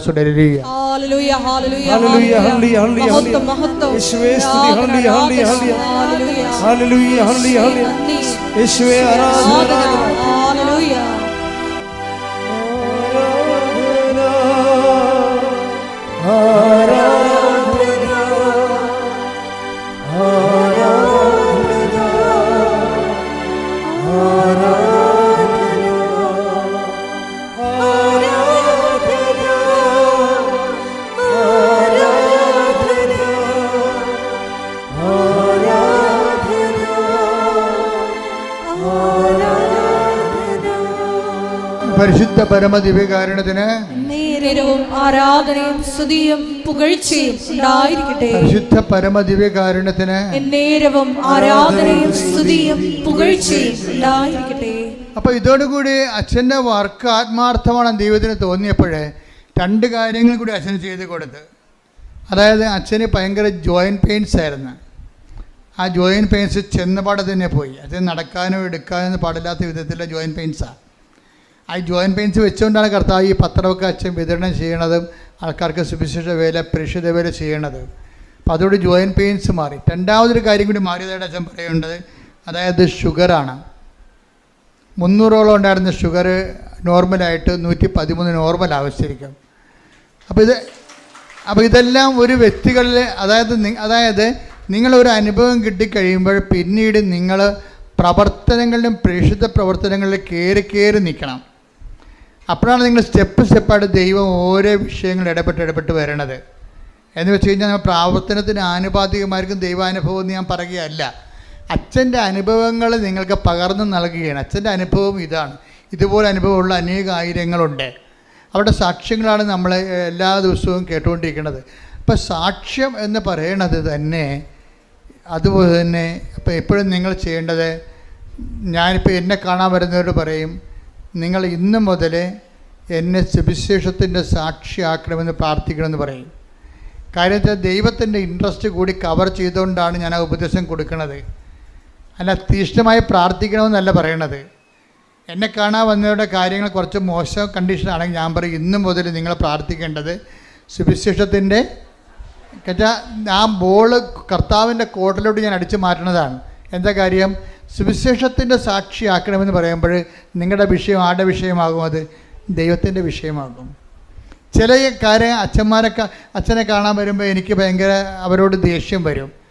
കാര്യം എന്താ കാര്യത്തിന് അവിടെ തലയൊക്കെ വെക്കുമ്പോൾ എനിക്കറിയാൻ പറ്റും അവരത് ഉടമ്പടി അവസാനിപ്പിക്കാൻ പോവുകയാണ്, കള്ളത്തരത്തിന് ചീട്ട വാങ്ങിച്ചിരിക്കുകയാണ്. എന്താ കാര്യം വെച്ച് കഴിഞ്ഞാൽ ഇനിയിപ്പോൾ അച്ഛനെ കാണാൻ കൂടിയല്ലേ ഉള്ളതിൻ്റെ അകത്ത്, എന്നാൽ അതും കൂടി നടക്കട്ടെ എന്ന് വെച്ചുകൊണ്ട് അവരാ പഴയ ജീവിതത്തിലേക്ക് അവർ തിരിച്ചു പോകാൻ പോകണം. ഇതിനുള്ളിൽ നമുക്ക് ഉള്ള പിന്നെ ഒരു ചാൻസ് ഉള്ളത് അച്ഛനെ കാണുകയാണ്. അപ്പോൾ അച്ഛനെ കാണുന്നത് അനുഗ്രഹം ഏതെങ്കിലും വിധത്തിൽ കിട്ടിക്കോട്ടുള്ളൂ എന്നുള്ള അവസാന നടപടി ഭാഗമാണ്. അത് അവർ ദൈവത്തിന് വേണ്ടി ജീവിക്കുന്നതിന് അവർക്ക് താല്പര്യമില്ല. അപ്പം ഞാനിവിടെ എന്നെ കാണാൻ വരുമ്പോൾ തന്നെ ചോദിക്കും, ഉടമ്പടിയായി ഇതാരാണ് എടുത്തത്, നിങ്ങൾ ചെയ്യുന്ന പ്രേക്ഷിത വേല എന്താണ്, നിങ്ങൾ ചെയ്യുന്ന ആതുര സേവനം എന്താണ്, എത്ര രോഗികളെ കാണാൻ പോയി, ഇവർ പാടിക്കും. അപ്പോൾ ഞാൻ വണ്ടി വിട്ടേക്കാൻ പറയും. അപ്പോൾ എനിക്ക് മനസ്സിലാവും ദൈവത്തിന് പ്രയോജനമില്ലാത്ത ഒരു ചാണാപ്പുഴുക്കാണ് ഈ സാധനം. അപ്പോൾ ഇതിനെ കൊണ്ടിന് മുന്നോട്ട് പോയിട്ട് കാര്യമില്ല. Why should I waste my time? രോഗിയാണെങ്കിൽ മാത്രം പ്രാർത്ഥിക്കും, കാര്യം രോഗിയോട് കരുണ കാണിക്കണം കർത്താവ് പറഞ്ഞിട്ടില്ലേ. അല്ലെങ്കിൽ എനിക്കറിയാം ഇത് അനുഗ്രഹം അടിച്ചു മാറ്റിയിട്ട് ദൈവത്തിൽ നിന്ന് പിന്തിരിഞ്ഞ് പോകാനുള്ള ഉദ്ദേശത്തിന് വേണ്ടിയാണ്, കാപട്യമായിട്ടാണ് ഇവിടെ അച്ഛനെ കാണാൻ ഉദ്ദേശിക്കുന്നത്. അപ്പോൾ അത് നിങ്ങളെ ശ്രദ്ധിക്കണം. അത് ചില ആൾക്കാർ അച്ഛനെ കണ്ടു കഴിയുമ്പോൾ മുമ്പത്തേക്കാൾ വെടിക്കെട്ടായിട്ട് അവരങ്ങോട്ട് ഉണർന്ന് അവിടെ തെറ്റുകളൊക്കെ തിരുത്തി ഭംഗിയായിട്ട് ഒരു ഉടമ്പടി ചെയ്ത് കർത്താവിൻ്റെ സാക്ഷിയായിട്ട് പോകണത് കാണാം. അതുപോലെ തന്നെ ഇന്നലെ കഴിഞ്ഞ ദിവസങ്ങളിലൊക്കെ ഞാൻ നിങ്ങളെക്കുറിച്ച് ഈ ഞായറാഴ്ച കൂട്ടായ്മ ധ്യാനം റെക്കോർഡ് ചെയ്യുന്ന ആരാധനയിൽ വെച്ച് നിങ്ങളെക്കുറിച്ച് ഓർക്കുമ്പോഴൊക്കെ എൻ്റെ മനസ്സിൽ കർത്താവ് തരണ ഒരു വചനം എന്താണെന്ന് അറിയാമോ? ഒരു മനുഷ്യൻ പണ്ട് രഥത്തിൻ്റെ പുറകെ ഓടി നടന്ന്, സുവിശേഷത്തിൽ ഏറ്റവും മനോഹരമായ ഒരു രംഗമാണത്. അത് എത്യോപ്യക്കാർ ഫൈനാൻസ് രാജാവ്, അവിടുത്തെ ഫൈനാൻസ് മന്ത്രിയാണ് എത്യോപ്യക്കാരൻ, ഷണ്ടനാണ് അയാൾ. അദ്ദേഹം ഷണ്ടൻ എന്ന് പറഞ്ഞാൽ എന്താണെന്ന് വെച്ചാൽ ടെസ്റ്റിക്കിൾസൊക്കെ മുറിച്ച് കളയും. കർത്താവിൻ്റെ കാലത്ത് എത്യോപ്യയിലൊക്കെ എല്ലാ രാജ്യങ്ങളിലും ധനമന്ത്രിമാരുണ്ടാകുമല്ലോ. അപ്പോൾ ധനമന്ത്രിമാരുണ്ടാകുമ്പോൾ രാജാക്കന്മാരെന്താ ചെയ്യണമെന്ന് അറിയാമോ? അവരുടെ വൃഷ്ണം കണ്ടിച്ച് കളയും. എന്താ കാര്യം? ഇവർക്ക് മക്കളുണ്ടായി കഴിഞ്ഞാൽ ഇവർ ഖജനാവിൽ നിന്ന് കൈയിട്ട് വരും. അതാണ് എത്യോപ്യക്കാരൻ ഷണ്ടൻ എന്ന് പറയണത്. ഫൈനാൻസ് മിനിസ്റ്ററാണ് അവിടുത്തെ. പക്ഷേ ബൈബിൾ പറയുന്നുണ്ട് അയാൾ ഷണ്ടനാണ്. കാരണം ഫൈനാൻസ് മിനിസ്റ്റർ ആയതുകൊണ്ട് സ്വാഭാവികമായിട്ട് കോടിക്കണക്കിന് രൂപ വരുമ്പോൾ അയാളുടെ കുടുംബത്തിലേക്ക് കൊടുക്കാതിരിക്കാൻ വേണ്ടി, അയാളുടെ കുടുംബം ഉണ്ടാകാതിരിക്കാൻ വേണ്ടി അയാളുടെ വൃഷണങ്ങൾ മുറിച്ച് കളയും. അതങ്ങനെ ഷണ്ടൻ. അതാണ് ഈശോ പറയണത്, മനുഷ്യരാൽ ഷണ്ടന്മാരാക്കപ്പെടുന്നവരുണ്ട് അല്ലേ? ഈശോ പറയത്തില്ലേ, സ്വരാജ്യത്തെപ്പോലെ തങ്ങളെ തന്നെ ഷണ്ടന്മാരാക്കുന്നവരുണ്ട്. അപ്പോൾ ഈ മനുഷ്യരാൽ ഷണ്ടന്മാരാക്കുന്നവരാണ് ഈ ടൈപ്പ്. ഈ മനുഷ്യൻ ജെറുസലേമിൽ ദൈവാരാധനയ്ക്ക് പോയിട്ട് തിരിച്ചു വരികയാണ്. ആ രംഗത്തെ നടപടി പുസ്തകം 8:29 എടുത്ത് ശ്രുതികട ഹല്ലേലൂയ. പ്രവർത്തനങ്ങൾ 8:29. ആത്മാവ് പീലിപ്പോസിനോട് പറഞ്ഞു. ആത്മാവ് പീലിപ്പോസിനോട് പറഞ്ഞു, ആ രഥത്തെ സമീപിച്ച്. ഈ ഫൈനാൻസ് മിനിസ്റ്ററില്ലേ, ധനകാര്യ മന്ത്രിയുടെ രഥത്തിൽ പോകുകയാണ് അയാൾ. അപ്പം ആത്മാവ് പീലിപ്പോസിനോട് പറഞ്ഞു, എന്താ പറയണത്? ആ രഥത്തെ സമീപിച്ച് അതിനോട് ചേർന്ന് നടക്കുക. അപ്പോൾ എന്താ കാര്യം എന്നറിയാമോ? ഈ പീലിപ്പോസ് ഇങ്ങനെ ചേർന്ന് നടക്കുമ്പോൾ ഈ മനുഷ്യൻ വചനം വായിച്ചുകൊണ്ടിരിക്കുകയാണ്. അപ്പോൾ പീലിപ്പോസ് അയാളോട് ചോദിക്കും, ഈ രഥത്തിൻ്റെ ഒപ്പം നടക്കുകയാണ്, അണച്ചണച്ച് ഓടുകയാണ്. എന്തോ ഒരു ചൈതന്യമാണെന്ന് നോക്കിയേ. ആ രഥത്തെ കുതിര വലിച്ചുകൊണ്ട് പോകുമ്പോൾ കുതിരയുടെ സ്പീഡിന് ഈ അപ്പോസ്തലൻ പുറകെ ഇങ്ങനെ ഓടി അണക്കുകയാണ്. അണക്കുന്നതിൻ്റെ ഇടയ്ക്ക് കിതച്ചുകൊണ്ട് ചോദിക്കും, വായിക്കുന്നത് മനസ്സിലാകുന്നുണ്ടോ എന്നാണ്. അങ്ങനെ ഈ സുവിശേഷ വേലയ്ക്കൊരു അണപ്പും കിതപ്പും ഉണ്ട്. കർത്താവിന് വേണ്ടി കിതക്കണം. അതാണ് പ്രേക്ഷിതൻ. പ്രാർത്ഥിക്കുക, കർത്താവേ ഫിലിപ്പോസിനെ പോലെ കർത്താവിന് വേണ്ടി സുവിശേഷ കൈമാറ്റത്തിന് വേണ്ടി ഏത് കൊലകൊമ്പനായാലും ഒരു ആത്മവിശ്വാസത്തോടെ അവന്റെ കൂടെ നടന്ന് അവന്റെ സ്പീഡിനകത്ത് നീങ്ങിയില്ലെങ്കിലും അണച്ചായാലും കിതച്ചായാലും വായിക്കുന്നത് മനസ്സിലാകുന്നുണ്ടോ എന്ന് ചോദിച്ചുകൊണ്ട് കർത്താവിന് കൈമാറാൻ എന്നെ അഭിഷേകം ചെയ്യണമേ.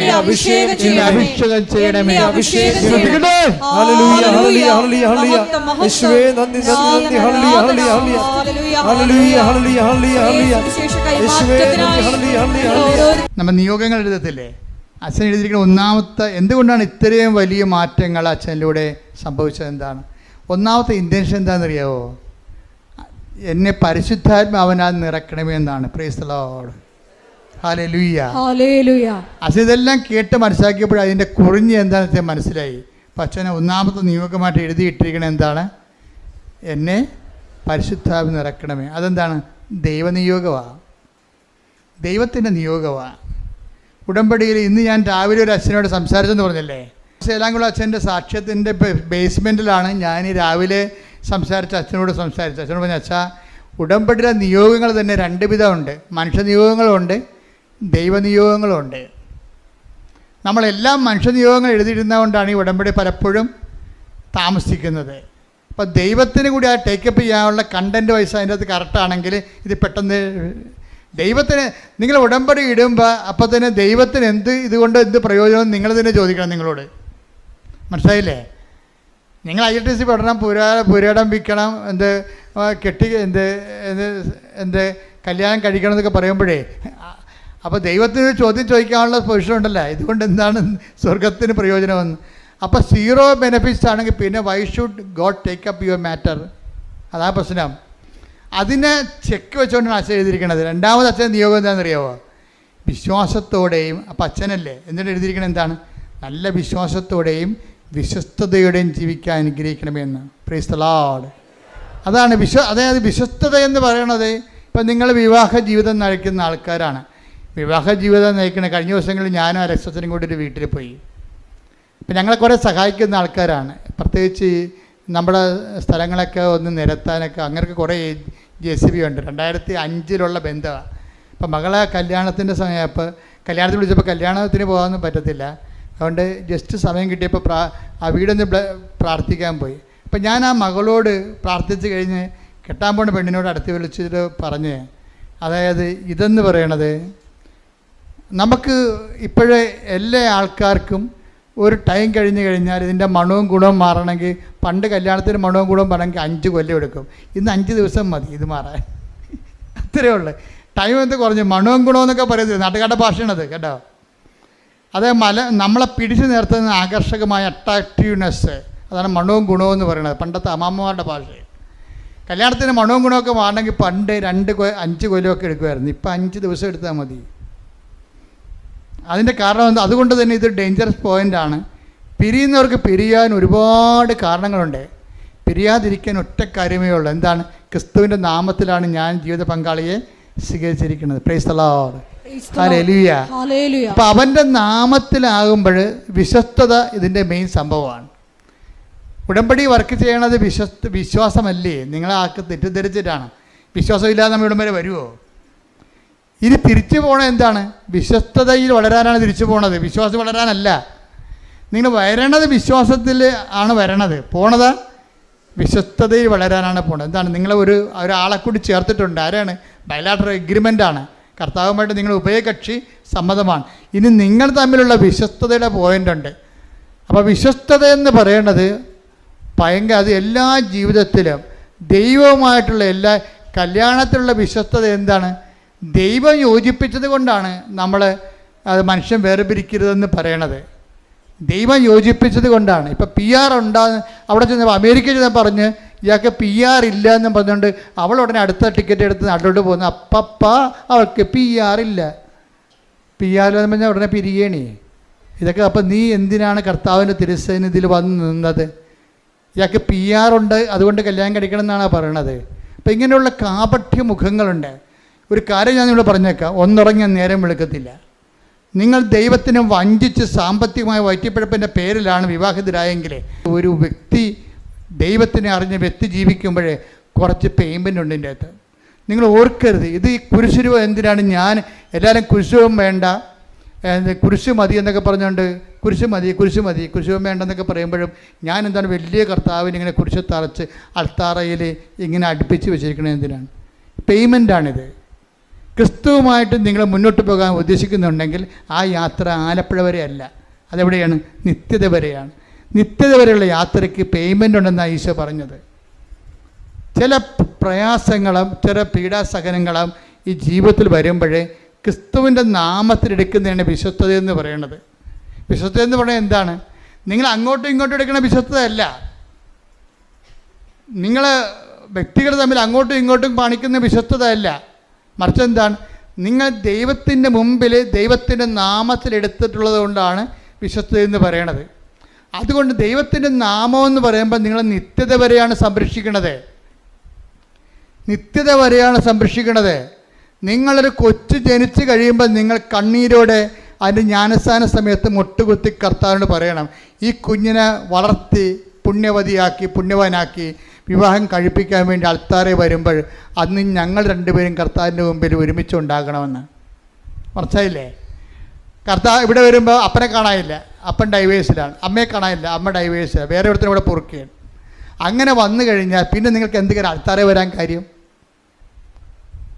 നിങ്ങൾ ഓരോരുത്തരുടെ കൂടെ കെട്ടിയവൻ്റെ കൂടെ പൊറുക്കാതെ അവനിലുണ്ടായ കുഞ്ഞിനെ കല്യാണം കഴിപ്പിക്കാൻ വേണ്ടി നീ ഇങ്ങനെ ഉടുത്ത് കെട്ടി മേക്കപ്പൊക്കെ ചെയ്തുകൊണ്ട് വന്നിട്ട് നിൻ്റെ കൂടെ കർത്താവിൻ്റെ കൂടെ വിശ്വസ്തയോടെ നീ ഏറ്റെടുത്ത ജീവിത പങ്കാളി നിൻ്റെ കൂടെ ഒരുമിച്ച് ജീവിക്കണില്ല എന്നുണ്ടെങ്കിൽ പിന്നെ നിനക്ക് എന്ത് റൈറ്റാണ് കർത്താവിന് മുമ്പിൽ വന്നത്? നീ ജീവിച്ച് വഴിപിഴച്ച് 2-4 കഴിയതിന് ശേഷം നിൻ്റെ മകളെ കർത്താവിന് വീണ്ടും പിഴപ്പിക്കാൻ വേണ്ടിയാണ് നീ പിശാച വരണത്.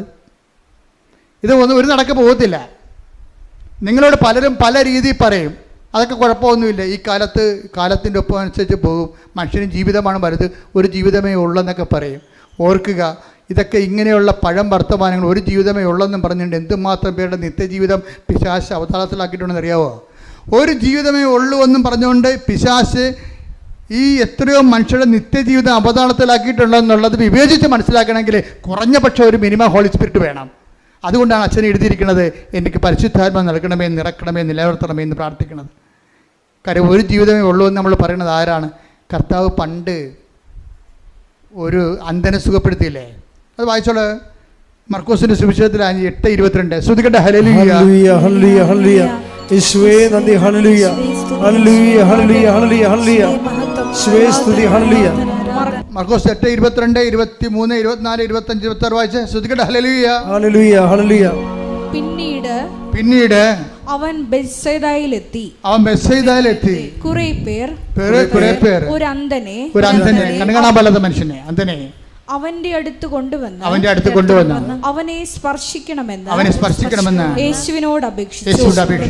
അവൻ അന്ധനെ കൈക്ക് പിടിച്ച് ഗ്രാമത്തിന് വെളിയിലേക്ക് കൊണ്ടുപോയി അവന്റെ കണ്ണുകളിൽ തുപ്പിയ ശേഷം അവന്റെ മേൽ കൈകൾ വെച്ചുകൊണ്ട് ചോദിച്ചു, നീ എന്തെങ്കിലും കാണുന്നുണ്ടോ? നോക്കിയിട്ട് അവൻ പറഞ്ഞു, ഞാൻ മനുഷ്യരെ കാണുന്നുണ്ട്, അവർ മരങ്ങളെ പോലിരിക്കുന്നു, നടക്കുന്നതായും കാണുന്നു. യേശു വീണ്ടും അവന്റെ കണ്ണുകളിൽ കൈകൾ വെച്ചു. അവൻ സൂക്ഷിച്ചു നോക്കി, കാഴ്ച തിരിച്ചു കിട്ടുകയും ചെയ്തു. അവൻ എല്ലാ വസ്തുക്കളും വ്യക്തമായി കണ്ടു. ഗ്രാമത്തിൽ പ്രവേശിക്കുക പോലും ചെയ്യരുത് എന്ന് പറഞ്ഞ് യേശു അവനെ വീട്ടിലേക്ക് അയച്ചു. കണ്ട എന്താ വിഷയം? ഇവിടെ അവസാനം പറഞ്ഞിരിക്കുന്നത് എന്താ? ഗ്രാമത്തിൽ ഇലവരാദികളുണ്ടല്ലേ അവിടെ, ദൈവത്തിൻ്റെ കൃപയിൽ വന്ന് നീ കർത്താവിൻ്റെ ഒരു അനുഗ്രഹം പ്രാപിച്ചു കഴിഞ്ഞാൽ പലപ്പോഴും ആ അനുഗ്രഹത്തിനെതിരെ സംസാരിക്കുന്ന ഒരു വീട്ടിലും ഉണ്ടാകും, അതുപോലെ തന്നെ നാട്ടിലും ഉണ്ടാകും. ചിലർ പറയും ഇത് പ്രാർത്ഥിച്ചില്ലേലും നടക്കുമായിരുന്നു പറയും. അതാണ് ഗ്രാമം എന്ന് പറയണത്. മനസ്സിലായോ? പല്ലിതക്കാത്തമാരും ദൈവിക പ്രവൃത്തികൾ വെളിപ്പെട്ട് കഴിഞ്ഞാൽ ഉടനെ പല്ലിളിക്കുകയും വെള്ളറി പിടിക്കുകയും ചെയ്യുന്ന ആർക്കാണ്? പിശാചിനാ. ദൈവിക പ്രവൃത്തികൾ വെളിപ്പെട്ട് കഴിഞ്ഞാൽ അത് ദൈവിക പ്രവൃത്തികളല്ല എന്ന് പറയും. ദൈവത്തെ അംഗീകരിച്ചു കഴിഞ്ഞാൽ എന്ത് പറ്റും? തങ്ങളുടെ ജീവിതത്തിൽ കാണിച്ചു കൊണ്ടിരിക്കുന്ന വൃത്തികെട്ട ജീവിതങ്ങൾ തെറ്റായിട്ട് ഇന്നല്ലെങ്കിൽ നാളെ അവർ വിചാരണ ചെയ്യപ്പെടും. എന്തുകൊണ്ടാണ് മനുഷ്യൻ ദൈവത്തെ അംഗീകരിക്കുന്നത് പോരായ്മയെ കരുതുന്നത്? ഒന്ന്, അവൻ തന്നെയാണ് ദൈവം എന്ന് പറയുമ്പോഴാണല്ലോ പോരായ്മ. രണ്ടാമത്തെ കാര്യം അതല്ല, ദൈവം ഉണ്ടെന്ന് മനസ്സിലാക്കി കഴിഞ്ഞാൽ അവന് പേടിയാണ്. എന്താ കാര്യം? അവൻ ചെയ്തതെല്ലാം വെളിപ്പെടും. കുറച്ച് പേരുടെ കാര്യങ്ങൾ കുറച്ച് കഴിഞ്ഞേ വെളിപ്പെടുത്തുള്ളൂ എന്ന് പറഞ്ഞില്ലേ? അപ്പം പക്ഷേ വെളിപ്പെടുമെന്നുള്ള കാര്യം ഉറപ്പാണ്. അത് ഓർക്കുമ്പോൾ ദൈവത്തെ എങ്ങനെയെങ്കിലും ഇല്ല എന്ന് അവനെക്കൊണ്ട് തന്നെ അവനെ വിശ്വസിപ്പിച്ചുകൊണ്ട് അവൻ്റെ പാപത്തിൽ അവനെ അഭിരമിക്കാൻ വേണ്ടിയുള്ള പൈശാചികമായ ത്വര നിൽക്കുന്ന കാരണം നിങ്ങളുടെ ദൈവ അനുഭവത്തെ അവൻ നിഷേധിക്കാൻ സാധ്യതയുണ്ട്. അങ്ങനെയുള്ളവരുടെ ഗ്രാമത്തിലും കൂട്ടായ്മയിലും നീ പ്രവേശിക്കരുതെന്ന് പറയും. അതുകൊണ്ട് തന്നെ നിൻ്റെ ഉടമ്പടി ജീവിതം എന്ന് പറയുന്നത് ഒരു വേർപാട് ജീവിതമാണ്. വേർപാട് ജീവിതം എന്ന് പറഞ്ഞ് ഒറ്റക്കിരിക്കുന്ന ജീവിതമല്ല, ലോകത്തോടുള്ള വേർപാടാണ്. ലോകത്തോടുള്ള വേർപാട്. ഇപ്പം ലോകത്തിൽ ദൈവത്തിനേക്കാൾ അംഗീകാരമുള്ള, ദൈവത്തെക്കാൾ കൂടുതൽ, ദൈവത്തിൻ്റെ കൂടെ നിന്നതിനേക്കാൾ കൂടുതൽ സന്തോഷങ്ങൾ, അംഗീകാരങ്ങൾ, അതിന് പത്രാസുകൾ, ഇങ്ങനെയൊക്കെയുള്ള വിഷയങ്ങൾ ലോകത്തിൽ അതിൽ അഭിരമിക്കുന്ന അനേകം മക്കളുണ്ട്. അധികാരത്തിൽ അഭിരമിക്കുന്നവരുണ്ട്.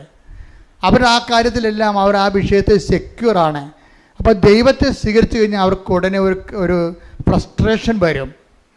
അതുകൊണ്ട് തന്നെ ദൈവത്തെ ഇവർ തള്ളി മാറ്റുകയും ദൈവികമായ കാര്യങ്ങൾ കേൾക്കുമ്പോൾ തലതിരിക്കുകയും റേഡിയോ മൊബൈൽ ഓഫ് ചെയ്യുകയും അങ്ങനെ നിങ്ങളെ നിഷേധിക്കുകയും, അങ്ങനെ പല ഗ്രാമങ്ങളിൽ അങ്ങനെ പല അതാണ് 26 8:26 മർക്കോസ് 8:26 ഗ്രാമത്തിൽ പ്രവേശിക്കുക പോലും ചെയ്യരുത് എന്ന് പറഞ്ഞ് ഗ്രാമത്തിൽ പ്രവേശിക്കുക പോലും ചെയ്യരുത് എന്ന് പറഞ്ഞ് യേശു അവനെ വീട്ടിലേക്ക് അയച്ചു.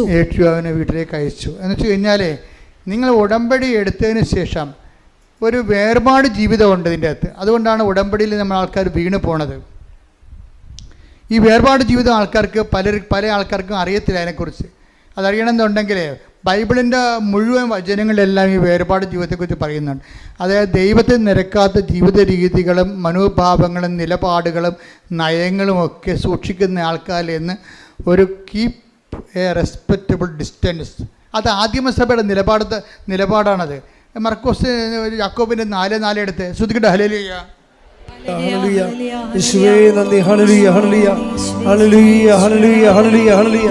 യേശുവേ ആരാധന, ആരാധന. യാക്കോബ് 4:4 വിശ്വസ്തത പുലർത്താത്തവരെ. കേട്ടോ, യാക്കോബ് 4:4 എന്താ പറയണത്? ഏറ്റു പറഞ്ഞേ. വിശ്വസ്തത പുലർത്താത്തവരെ. ലോകത്തോടുള്ള മൈത്രി ദൈവത്തോടുള്ള ശത്രുതയാണെന്ന് നിങ്ങൾ അറിയുന്നില്ലേ? ലോകത്തിന്റെ മിത്രമാകാൻ ആഗ്രഹിക്കുന്നവൻ. ഇതാണ് പ്രലോഭനം എന്ന് പറയുന്നത്. എല്ലാവർക്കും ഉള്ള ലോകത്തിന്റെ മിത്രമാകാൻ ആഗ്രഹിക്കുന്നവരെ തന്നെ ദൈവത്തിന്റെ ശത്രുവാക്കുന്നു. ഉടമ്പടി എടുത്ത ആൾക്കാരും പിന്നീട് ദൈവത്തെ അംഗീകരിക്കാത്തവരുടെ കൂട്ടായ്മയിലും അവർ പറയണം ശരിയാണല്ല, അതും ശരിയാണല്ല, ഇതും ശരിയാണെന്നൊക്കെ പറഞ്ഞു കഴിഞ്ഞാൽ ഒത്തുതീർപ്പ് ചെയ്യും. ലോകത്തോട് ഒത്തുതീർപ്പാകും. ഒത്തുതീർപ്പായി കഴിഞ്ഞാൽ എന്ത് പറ്റും? ലോകത്തോടുള്ള മിത്രം ദൈവത്തോടുള്ള ശത്രുതയാണെന്ന് നിങ്ങൾ അറിയുന്നില്ലേ? അടുത്ത വചനം എന്താ? നമ്മിൽ നിക്ഷേപിച്ചിരിക്കുന്ന ആത്മാവിനെ ദൈവം അസൂയയോടെ അഭിലഷിക്കുന്നു എന്ന തിരുവെഴുത്ത് വൃഥാ ആണെന്ന് നിങ്ങൾ വിചാരിക്കുന്നുവോ? അപ്പൊ നമ്മളിൽ പരിശുദ്ധാത്മാവ് നിറഞ്ഞു കഴിഞ്ഞാൽ ദൈവത്തിനോട് നമ്മുടെ വല്ലാത്ത ആകർഷണമുണ്ടാകും. ഇപ്പം ഈ ഞാൻ പറഞ്ഞ മാത്യു അച്ഛൻ്റെ വിഷയം എന്താ? അച്ഛനിൽ തന്നെ ഇതുപോലെ തന്നെ പരിശുദ്ധാത്മാവ് നിറഞ്ഞ് സുവിശേഷം വളരെ സന്തോഷത്തോടു കൂടിയാണ് അച്ഛൻ പങ്കുവെക്കണത്. അച്ഛൻ പങ്കുവെക്കുമ്പോൾ ആ സുവിശേഷത്തിൻ്റെ ഒരു പ്രചിരിമയുണ്ടല്ലോ, അതിങ്ങനെ പ്രജ്വലിക്കണ കാണാം. എന്നുവെച്ചാൽ ഓരോ സ്ഥലങ്ങളിലും അച്ഛൻ അനാഥാലയത്തിലൊക്കെ ചെല്ലും. മെൻ്റലി റിട്ടാർഡഡ് ആയിട്ടുള്ള ഒരു പേഴ്സൺ, ഒരു രോഗികൾ താമസിക്കുന്ന ഒരു സ്ഥലത്ത് ചെല്ലും. എന്നുവെച്ചാൽ അവർക്ക് ഫിസിക്കലി അച്ഛൻ പറയുന്നുണ്ടത് they are mentally retarded and physically handicapped. എന്നുവെച്ചാൽ അവർ മെൻ്റലി എന്ന് വെച്ചാൽ അവർ മാനസിക രോഗികളാണ്, പക്ഷേ അവരുടെ കൈയും കാലും പലതും ഇല്ല. അങ്ങനെ ഒരു ജന്മങ്ങൾ എന്തുമാത്രം കഷ്ടപ്പാടാണ്. അവരെ കാണാൻ അച്ഛൻ പോകും. എന്താ കാര്യം? അച്ഛനിൽ പരിശുദ്ധാത്മാവുണ്ട്. കാര്യം അച്ഛൻ എഴുതിയിരിക്കുന്നത് എന്താണ്? പരിശുദ്ധാത്മാവ്. അവരെ നമ്മൾ ആരെങ്കിലും പറഞ്ഞത് കേട്ട് ജോസഫച്ചൻ്റെ പ്രസംഗം കേട്ട് പോകുകയില്ലേ? അച്ഛൻ്റെ ഉള്ളിൽ തന്നെ കർത്താവിൻ്റെ വഴികളെ ഇതുപോലെയുള്ള വഴികളാണെന്ന് കണ്ടെത്തിയിട്ട് ഈ മെൻ്റലി റിട്ടാർഡഡിനെയും അതുപോലെ തന്നെ ഈ മനോരോഗികളെയും അംഗവൈകല്യമുള്ളവരെയും കാണാൻ വേണ്ടി അവരുടെ ഒരു സ്ഥാപനത്തിൽ അച്ഛൻ സ്ഥിരമായി പോകും. ഒരു ദിവസം അച്ഛൻ അവിടെ സ്ഥിരമായി പോയപ്പോൾ ഒരു ഗ്ലാസ് വെള്ളം ഒരു പയ്യന് കൊടുത്തു. അവൻ ചോദിച്ചു കുടിക്കാൻ ഇങ്ങനെ കാണിച്ച്, ഇപ്പോൾ സംസാരിക്കാൻ പറ്റുന്നില്ല, കുടിക്കാൻ വേണ്ടി കാണിച്ച്. അവന് ഉടനെ ഒരു ഗ്ലാസ് വെള്ളം, ശുദ്ധ വെള്ളം അച്ഛൻ അവനെടുത്ത് കൊടുത്ത്. അവിടെ എല്ലാവർക്കും അച്ഛൻ ഭക്ഷണം കൊടുക്കുകയും പലവരും. അപ്പോൾ ഒരുത്തർ വെള്ളം ചോദിച്ച് അവർ കൊടുത്തു. ആ വെള്ളം കൊടുത്ത് അവൻ പകുതിയോളം അത് കുടിച്ച് അങ്ങോട്ടും ഇങ്ങോട്ടും ഇട്ടാൽ കുടിക്കണവൻ. അറിയാമല്ലേ, മെൻ്റൽ റിട്ടയർഡ് ആൾക്കാർ തുപ്പൽ അങ്ങോട്ടിടും, അങ്ങോട്ട് വെച്ച് കുടിക്കും, പിന്നെ ഇടും. പകുതി കുടിച്ച് കഴിഞ്ഞപ്പോൾ ആ വെള്ളവും ഗ്ലാസ് എടുത്ത് അച്ഛനെ മോന്നൊക്കെ എറിഞ്ഞ്. ഈ തുപ്പലും വെള്ളം കൂടി അച്ഛൻ്റെ മേത്ത് വീണ്. അപ്പോൾ അച്ഛനൊരു കാഴ്ച കണ്ട്. ഇത് അച്ഛൻ ചിരിച്ച്. എന്താ അച്ഛൻ കണ്ടെന്നറിയാം? അത് ഉണ്ണീശയാണെന്ന് എനിക്ക് തോന്നിയെന്ന്.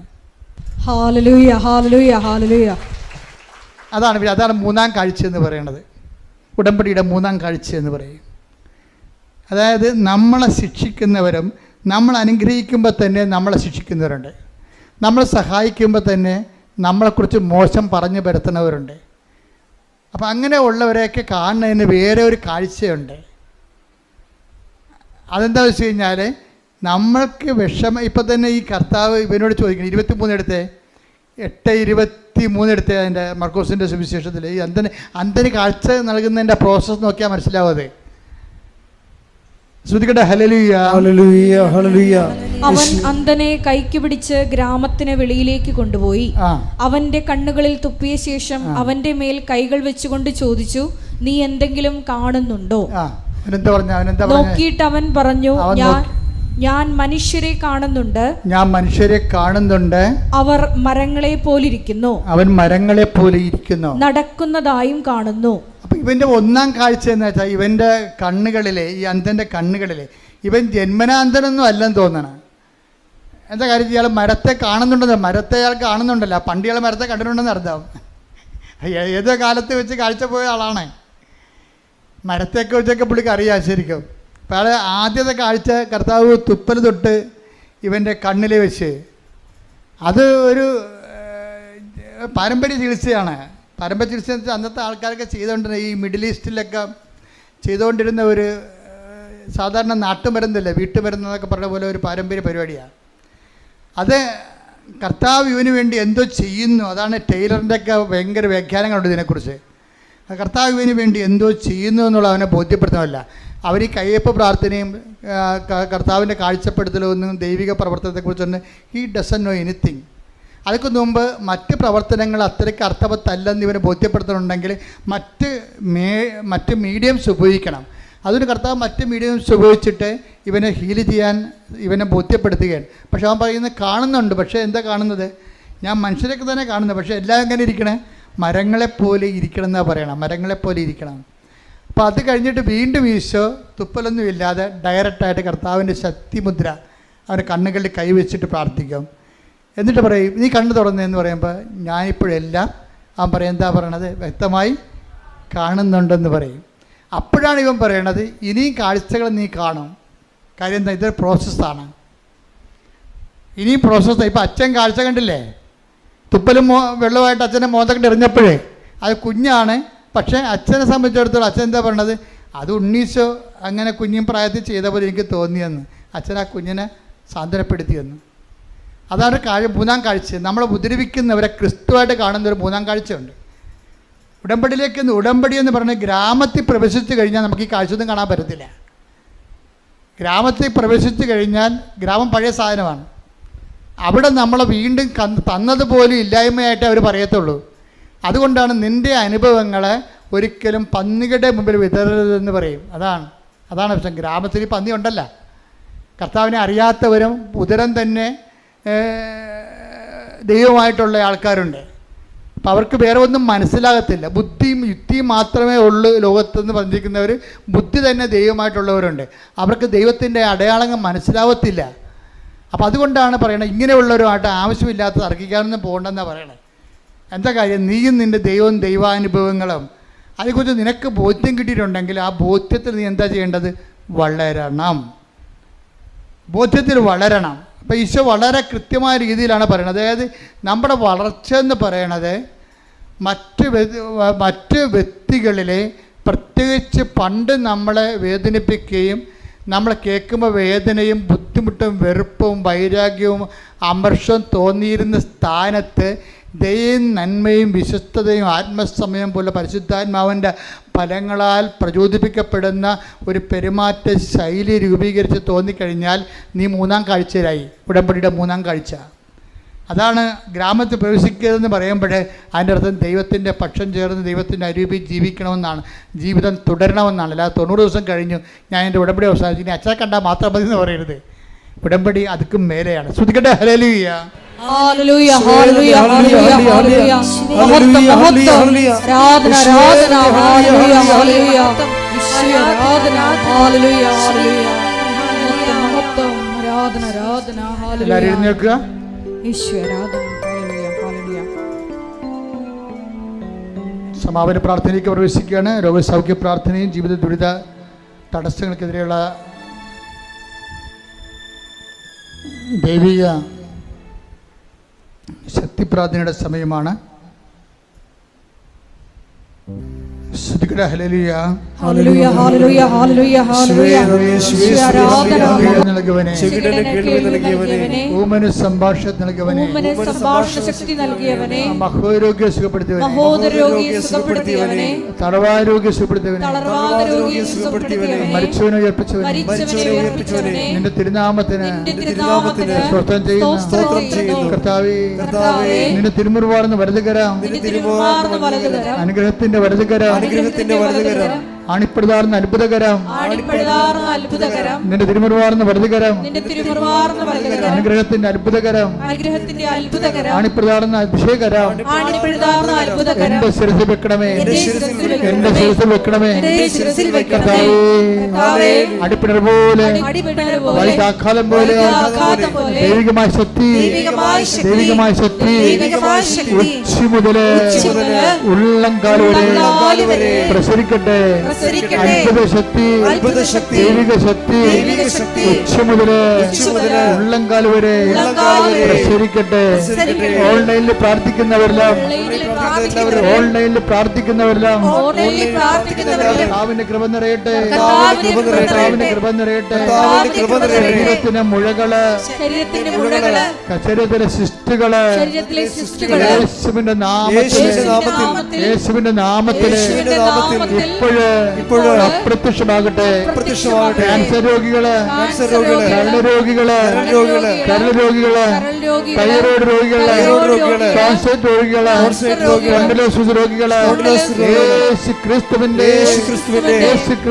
യേശു ക്രിസ്തുവിന്റെ ഉന്നതമായ നാമത്തിൽ സഭയുടെ അധികാരത്തിൽ അടയാളത്തിൽ ദൈവിക ശക്തിയാൽ വിട്ടുമാറട്ടെ, വിട്ടുമാറട്ടെ. ഹല്ലേലൂയ ഹല്ലേലൂയ ഹല്ലേലൂയ യേശുവേ നന്ദി. Hallelujah hallelujah hallelujah hallelujah. കർത്താവായ ദൈവമേ, അങ്ങയുടെ തിരുമുറിവാർന്ന വലതുകരം, ആണിപ്പെടുതാർന്ന അത്ഭുതകരം ഈ നിമിഷം അങ്ങയുടെ മക്കളുടെ ശിരസിൽ വെക്കണമേ, ശിരസിൽ വെക്കണമേ. അടിപ്പിണർ പോലെ, ആഘാതം പോലെ ശരീരത്തിന്റെ ഓരോ കോശങ്ങളിലേക്ക്, ഓരോ പേശികളിലേക്ക്, ഓരോ ഞരമ്പുകളിലേക്ക്, അസ്ഥിരന്ധനങ്ങളിലേക്ക് കർത്താവിന്റെ രക്തം പടരട്ടെ. അസ്ഥിരന്ധനങ്ങളിലേക്ക് കർത്താവിന്റെ രക്തം പടരട്ടെ. ക്യാൻസർ രോഗങ്ങള്, രോഗങ്ങള്, ഉപരാശ രോഗങ്ങള്, ഈശോയുടെ രോഗങ്ങള്, ഫിസ്റ്റുല രോഗങ്ങള്, ഗർഭാശ രോഗങ്ങള്, ആമാശയ രോഗങ്ങള്, കുടലിന്റെ ചുരുക്കങ്ങള്, കുടലിന്റെ അൾസറ്, എല്ലാ രോഗങ്ങള് യേശുവിന്റെ നാമത്തിൽ, ജനിതക രോഗങ്ങള് യേശുവിന്റെ നാമത്തിൽ മാറിപ്പോകട്ടെ.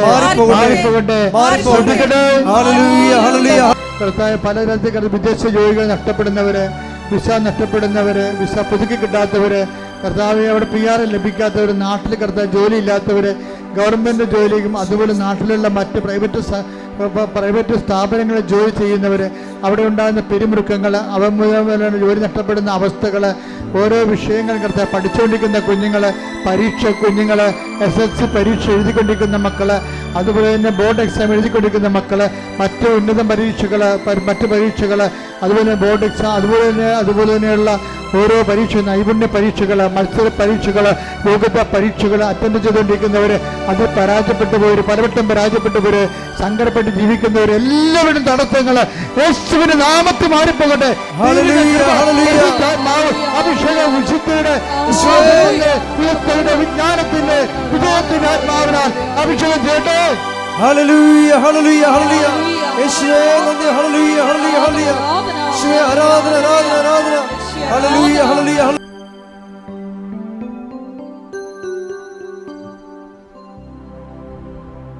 മൗനമായി പ്രാർത്ഥിക്കേണ്ട സമയമാണ്.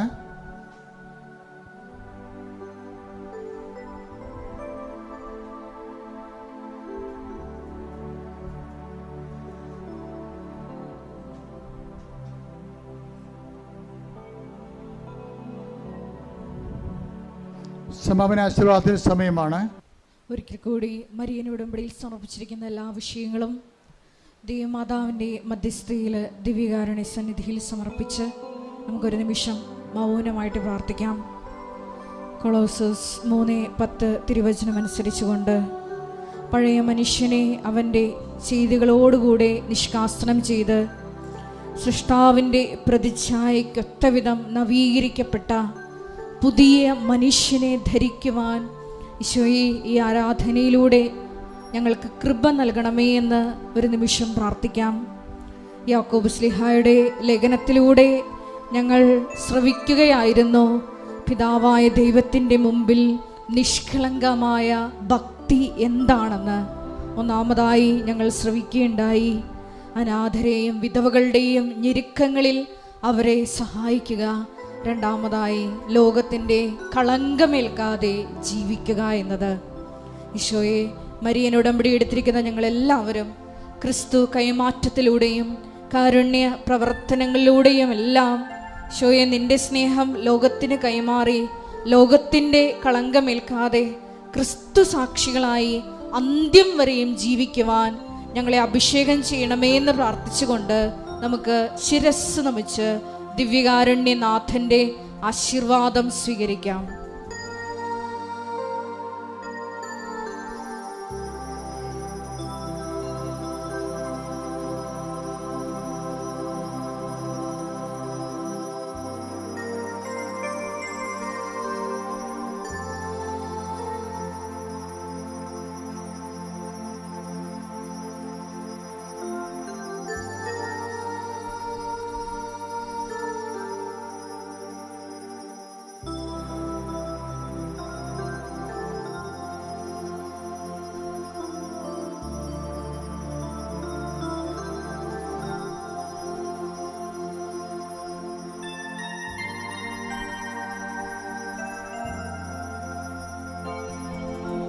പരിശുദ്ധ പരമ ദിവ്യകാരുണ്യമേ, എന്നുമെന്നും അങ്ങേക്ക് ആരാധന. പരിശുദ്ധ പരമ ദിവ്യകാരുണ്യമേ, എന്നുമെന്നും അങ്ങേക്ക് ആരാധന. പരിശുദ്ധ പരമ ദിവ്യകാരുണ്യമേ, എന്നുമെന്നും അങ്ങേക്ക് ആരാധന.